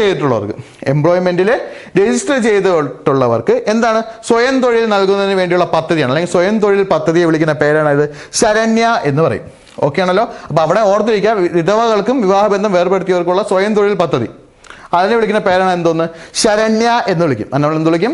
ശരണ്യ എന്ന് വിളിക്കും. ഓക്കെ ആണല്ലോ. 4 എണ്ണമായി. അടുത്ത 5-മത്തത് പ്രത്യാശ. 5-മത്തെ എന്താണ്? പ്രത്യാശ. പിന്നോക്കാവസ്ഥയിലുള്ള മാതാപിതാക്കളുടെ പെൺകുട്ടിക്ക് എന്താണ്? വിവാഹ ധനസഹായം നൽകുന്നതിന് വേണ്ടിയുള്ള പദ്ധതി വിളിക്കുന്ന പേരാണെന്ന് പ്രത്യാശ എന്നാണ്. അപ്പൊ എന്താണ്? പിന്നോക്കാവസ്ഥയിൽ നിൽക്കുന്ന മാതാപിതാക്കളുടെ പെൺകുട്ടിക്ക് എന്ത് ചെയ്യുക? വിവാഹ ധനസഹായം നൽകുന്നതിന് വേണ്ടി ആരംഭിച്ച പദ്ധതിയെ വിളിക്കുന്ന പേരാണ് ഇത് പ്രത്യാശ. ക്ലിയർ ആണ്? അപ്പൊ ഒന്നുകൂടെ പറയാണ്, എന്താണ്? പിന്നോക്കാവസ്ഥയിൽ നിൽക്കുന്ന മാതാപിതാക്കളുടെ പെൺകുട്ടിക്ക് എന്ത് കൊടുക്കുകയാണ്?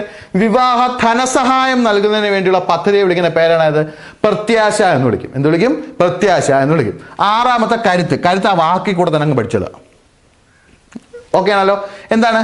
പെൺകുട്ടികൾക്ക് ആയോധന കല പരിശീലനം നൽകുന്നതിന് വേണ്ടി വിദ്യാഭ്യാസ വകുപ്പ് ആരംഭിച്ച പദ്ധതിയാണ് ഏതെന്ന് വിളിക്കുന്നത്? കരുത്ത് എന്ന് പറയുന്നത്. പെൺകുട്ടികൾക്ക് എന്താണ്? ആയോധന കലാ പരിശീലനം നൽകുന്നതിന് വേണ്ടി വിദ്യാഭ്യാസ വകുപ്പ് ആരംഭിച്ച പദ്ധതിയാണ് എന്ത് വിളിക്കുന്നത്? കരുത്ത് എന്ന് പറയുന്നത്. ഓക്കെ ആണല്ലോ. അടുത്ത സ്നേഹിത. അടുത്തേതാണ്? സ്നേഹിത എന്ന് പറയുന്നത് അക്രമങ്ങൾക്ക് ഇരയാകുന്ന സ്ത്രീകൾക്കും കുട്ടികൾക്കും ആവശ്യമായ സഹായം നൽകുന്നതിന് വേണ്ടി ആരാരംഭിച്ച പദ്ധതി? കുടുംബശ്രീ ആരംഭിച്ച പദ്ധതിയാണ് നമ്മൾ എന്ത് വിളിക്കുന്നത്? സ്നേഹിത എന്ന് വിളിക്കുന്നത്. അപ്പൊ അക്രമങ്ങൾക്കിരയായിട്ടുള്ള സ്ത്രീകൾക്കും കുട്ടികൾക്കും എന്താണ്? ആവശ്യമായ സഹായം നൽകുന്നതിന് വേണ്ടി കുടുംബശ്രീ ആരംഭിച്ച പദ്ധതിയെ വിളിക്കുന്ന പേരാണ് ഏത്? സ്നേഹിത എന്ന് പറയും. എന്ത് പറയും? സ്നേഹിത എന്ന് പറയും. ഓക്കെ ആണല്ലോ. അടുത്തുള്ളതാണ് അഭയകിരണം. അടുത്തതാണ് അഭയകിരണം എന്ന് വിളിക്കും. അത്രേ ഉള്ളൂ. നിർധനരും ഭവനരഹിതം എന്ന് വെച്ചാൽ പാവപ്പെട്ടവരായിട്ടുള്ള എന്താണ്? വിധവകൾക്ക്. ആക്കാണ് വിധവകൾക്ക് മെച്ചപ്പെട്ട ജീവിതം ഒരുക്കുന്നതിന് വേണ്ടി സാമൂഹ്യ നീതി വകുപ്പ് ആരംഭിച്ച പദ്ധതിയെ വിളിക്കുന്ന പേരാണ് എന്തെന്ന്? അഭയകിരണം എന്ന് പറയും. എന്ത് വിളിക്കും? അഭയകിരണം എന്ന് വിളിക്കും. അപ്പൊ എന്താണ് ഇവിടെ നോക്കേണ്ടത്? മെച്ചപ്പെട്ട ജീവിതം. അപ്പൊ അഭയകിരണം തുടങ്ങിയ വിധവകൾക്ക് എന്താണ്? നിർധനരും ഭവനരഹിതരുമായിട്ടുള്ള വിധവകൾക്ക് മെച്ചപ്പെട്ട ജീവിതം ഒരുക്കുന്നതിന് വേണ്ടി സാമൂഹ്യ നീതി വകുപ്പ് ആരംഭിച്ച പദ്ധതിയെ വിളിക്കുന്ന പേരാണ് എന്തോന്ന്? അഭയകിരണം എന്ന് വിളിക്കുന്നത്. അടുത്താണ് സഹായഹസ്തം. അടുത്താണ് സഹായഹസ്തം. ഇതിനകത്ത് പ്രധാനമായിട്ട് നോക്കേണ്ടത് എന്താണ്? സഹായഹസ്തത്തിന് പ്രധാനമായിട്ട് പഠിക്കേണ്ടത് നിരാലംബരായ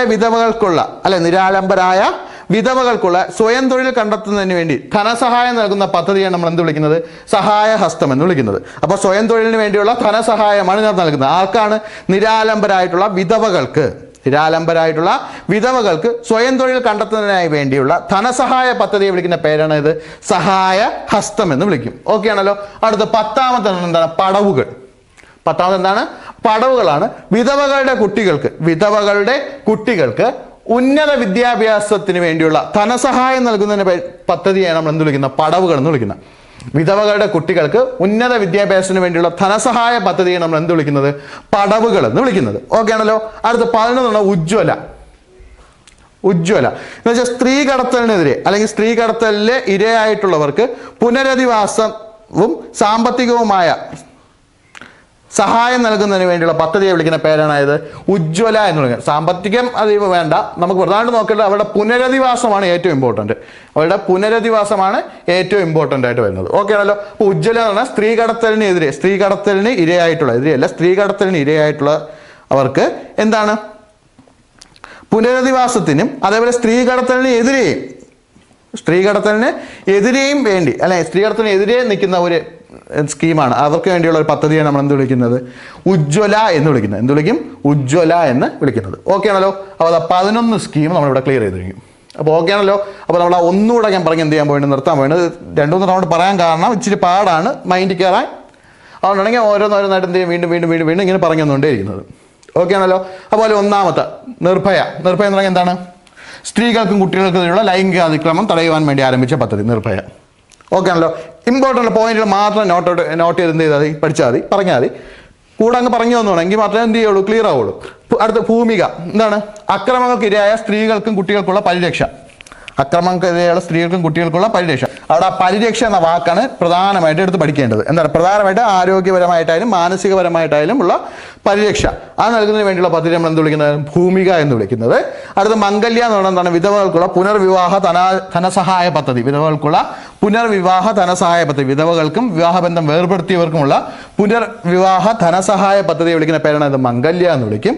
അടുത്ത ശരണ്യ എന്ന് പറയുന്നത് എന്താണ്? എംപ്ലോയ്മെന്റ് രജിസ്റ്റർ ചെയ്തിട്ടുള്ളവർക്ക് സ്വയം തൊഴിൽ അല്ലേ? ആർക്കാണ്? വിധവകൾക്ക്, വിവാഹബന്ധം വേർപ്പെടുത്തിയവർക്ക്, 30 വയസ്സ് കഴിഞ്ഞിട്ടുള്ള സ്ത്രീകൾ, 30 വയസ്സ് കഴിഞ്ഞിട്ടുള്ള അവിവാഹിതർ, ഇങ്ങനെയാണ് പഠിച്ചത്. 30 വയസ്സ് കഴിഞ്ഞിട്ടുള്ള അവിവാഹിതർ, അതേപോലെ പട്ടികവർഗത്തിലെ അവിവാഹിതരുള്ള അമ്മമാര്, ഇവർക്കുള്ള സ്വയം തൊഴിൽ പദ്ധതി വിളിക്കുന്ന പേരാണ് എന്തെന്ന്? ശരണ്യ എന്ന് വിളിക്കും. അവർക്കുള്ള സ്വയം തൊഴിൽ പദ്ധതിയാണ് നമ്മൾ എന്ത് വിളിക്കുന്നത്? ശരണ്യ എന്ന് വിളിക്കുന്നത്. അവിടെ എത്രയാണ്? എംപ്ലോയ്മെന്റ് രജിസ്റ്റർ ചെയ്യണം, എംപ്ലോയ്മെന്റിൽ രജിസ്റ്റർ ചെയ്തിരിക്കണം. അപ്പോൾ നമുക്ക് നോക്കേണ്ട പ്രത്യാശ. പറ്റാണ് പ്രത്യാശ എന്ന് പറഞ്ഞാൽ നിർധനരായിട്ടുള്ള മാതാപിതാക്കളുടെ പെൺകുട്ടിക്ക് വിവാഹ ധനസഹായം നൽകുന്നതിന് വേണ്ടിയുള്ള പദ്ധതി വിളിക്കുന്ന പേരാണ് തോന്നുന്നു? പ്രത്യാശ എന്ന് വിളിക്കും. നിർധനരായിട്ടുള്ള മാതാപിതാക്കളുടെ പെൺകുട്ടികൾക്ക് വിവാഹ ധനസഹായം നൽകുന്ന പദ്ധതി വിളിക്കുന്ന പേരാണ് തോന്നുന്നു? പ്രത്യാശ എന്ന് വിളിക്കും. ഓക്കെ ആണല്ലോ. അടുത്ത നമുക്ക് നോക്കേണ്ടത് കരുത്ത്. എന്താണ്? കരുത്ത്. പെൺകുട്ടികൾക്ക് ആയോധന കലയ്ക്ക് പരിശീലനം നൽകുന്ന പദ്ധതിയെ വിളിക്കുന്ന പേരാണ് തോന്നുന്നു? കരുത്ത് വിളിക്കുന്നത്. ആരാണ് കൊണ്ടുവന്നിട്ടുള്ളത്? വിദ്യാഭ്യാസ വകുപ്പ്. ഓക്കെ ആണല്ലോ. അടുത്ത് അക്രമങ്ങൾക്കിരയായിട്ടുള്ള സ്ത്രീകൾക്ക് എന്താണ്? കുട്ടികൾക്കും ആവശ്യമായ സഹായം നൽകുന്നതിന് വേണ്ടി കുടുംബശ്രീ ആരംഭിച്ച പദ്ധതി വിളിക്കുന്ന പേരാണെന്ന് തോന്നുന്നു? സ്നേഹിത. അവിടെ ഓർത്ത് വയ്ക്കുക, ആരാണ് കൊണ്ടുവന്നത്? കുടുംബശ്രീയാണ് കൊണ്ടുവന്നിട്ടുള്ളത്. ഓക്കെ. കുടുംബശ്രീ ആരംഭിച്ച പദ്ധതിയാണ് എന്ത് വിളിക്കുന്നത്? സ്നേഹിത എന്ന് വിളിക്കുന്നത്. നിർധനരും ഭവനരഹിതമായ വിധവകൾക്ക് മെച്ചപ്പെട്ട ജീവിതം നൽകുന്നതിന് വേണ്ടി സാമൂഹ്യ നീതി വകുപ്പ് ആരംഭിച്ച പദ്ധതിയാണ് ഏതെന്ന് വിളിക്കുന്നത്? അഭയകിരണം എന്ന് വിളിക്കുന്നത്. അപ്പൊ നിർധനരും അതേപോലെ എന്താണ് ഭവനരഹിതരുമായിട്ടുള്ള വിധവകൾക്ക് മെച്ചപ്പെട്ട ജീവിതം നൽകുന്നതിന് വേണ്ടി സാമൂഹ്യ നീതി വകുപ്പ് ആരംഭിച്ച പദ്ധതി വിളിക്കുന്ന പേരാണെന്ന് തോന്നുന്നത്? അഭയകിരണം എന്ന് വിളിക്കുന്നത്. ഓക്കെ ആണല്ലോ. അടുത്ത സഹായഹസ്തം എന്താണ്? സ്വയം തൊഴിലിന് വേണ്ടിയുള്ള ധനസഹായ പദ്ധതി. ഓക്കെ ആണല്ലോ. നിരാലംബരായിട്ടുള്ള വിധവകൾക്ക് സ്വയം തൊഴിലിന് വേണ്ടിയുള്ള എന്താണ്? ധനസഹായ പദ്ധതി വിളിക്കുന്ന പേരാണ് ഏത്? സഹായ ഹസ്തം എന്ന് വിളിക്കും. എന്ത് വിളിക്കും? സഹായ ഹസ്തം എന്ന് വിളിക്കും. ഓക്കെ ആണല്ലോ. അടുത്ത 10ാമത്തെ പടവുകൾ എന്നുവെച്ചാൽ നിരാലംബ വിധവകളുടെ കുട്ടികൾക്ക് അല്ലെങ്കിൽ പാവപ്പെട്ട വിധവകളുടെ കുട്ടികൾക്ക് ഉന്നത വിദ്യാഭ്യാസത്തിന് വേണ്ടിയുള്ള ധനസഹായ പദ്ധതി വിളിക്കുന്ന പേരാണ് തോന്നുന്നത്? പടവുകൾ എന്ന് വിളിക്കും. അപ്പോൾ ഉന്നത വിദ്യാഭ്യാസത്തിനുള്ള ധനസഹായ പദ്ധതിയാണ് നമ്മൾ എന്ത് വിളിക്കുന്നത്? പടവുകൾ എന്ന് വിളിക്കുന്നത്. അടുത്ത ഉജ്ജ്വല പ്രധാനമായിട്ട് എന്താണ്? സ്ത്രീ കടത്തലിന് ഇരയായിട്ടുള്ളവർക്കുള്ള പുനരധിവാസവും അതേപോലെ സ്ത്രീ കടത്തലിന് എതിരെയും വേണ്ടി പ്രവർത്തിക്കുന്ന അല്ലെങ്കിൽ അതിന് വേണ്ടിയുള്ള പദ്ധതിയെ വിളിക്കുന്ന പേരാണ് തോന്നുന്നത്? ഉജ്ജ്വല എന്ന് വിളിക്കും. അപ്പോൾ സ്ത്രീ കടത്തലിനെതിരെയുള്ള ഇരകൾക്ക് പുനരധിവാസവും ആ സ്ത്രീ കടത്തലിനെതിരെയും വേണ്ടി പ്രവർത്തിക്കുന്ന അല്ലെങ്കിൽ അതിന് വേണ്ടിയുള്ള പദ്ധതിയെ വിളിക്കുന്ന പേരാണത്? ഉജ്ജ്വല എന്ന് പറയുന്നത്. ഓക്കെ ആണല്ലോ. അപ്പോൾ പ്രധാനപ്പെട്ട ഒരു 11 സ്കീം നമ്മളിവിടെ എന്ത് ചെയ്ത് കഴിഞ്ഞു? നോക്കിക്കഴിഞ്ഞു. സ്ത്രീകളുടെ സംരക്ഷണത്തിന് വേണ്ടിയുള്ള 11 സ്കീമുകളാണ് നമ്മൾ പ്രധാനമായിട്ട് അവിടെ നോക്കിയിട്ടുള്ളത്. ഓക്കെ ആണല്ലോ. അപ്പോൾ ഇത് ഇത്രയാണ് സ്ത്രീകളുടെ കുറ്റകൃത്യം തടയാനുള്ള നിയമങ്ങളും അവയുടെ പദ്ധതികളും നമ്മൾ എന്ത് ചെയ്താൽ ഇത്രയും പഠിച്ചാൽ മതി മെയിനായിട്ട്. പിന്നെ ആ ദേശീയപരമായിട്ടുള്ള കേരള ഗവൺമെൻറ് കുറച്ച് പദ്ധതികളുണ്ട്. അത് നമുക്ക് എന്ത് ചെയ്യാൻ ഞാൻ പറഞ്ഞല്ല, നമ്മൾ ആ മുതിർന്നവരുടെയും കുട്ടികളുടെയും ഇത് എടുക്കുമ്പോൾ അതിൻ്റെ കൂടെ ഞാൻ അഡീഷണൽ ആയിട്ട് എന്ത് ചെയ്ത് തരാം, അതും കൂടെ അങ്ങ് പറഞ്ഞുതരാം. അത് 1-2 സ്കീമുകളുള്ളൂ. ജസ്റ്റ് ഒന്ന് ഓർത്തിരുന്നാൽ മാത്രം മതി. സ്ത്രീ സുരക്ഷയുമായി ബന്ധപ്പെട്ടുള്ള ക്ലാസ് എന്ത് ചെയ്യണം ഇവിടെ ഞാൻ നിർത്തിയാണ്. അപ്പോൾ എല്ലാവർക്കും എന്ത് ചെയ്യുന്നു? നല്ലൊരു ദിവസം ആശംസിക്കുന്നു.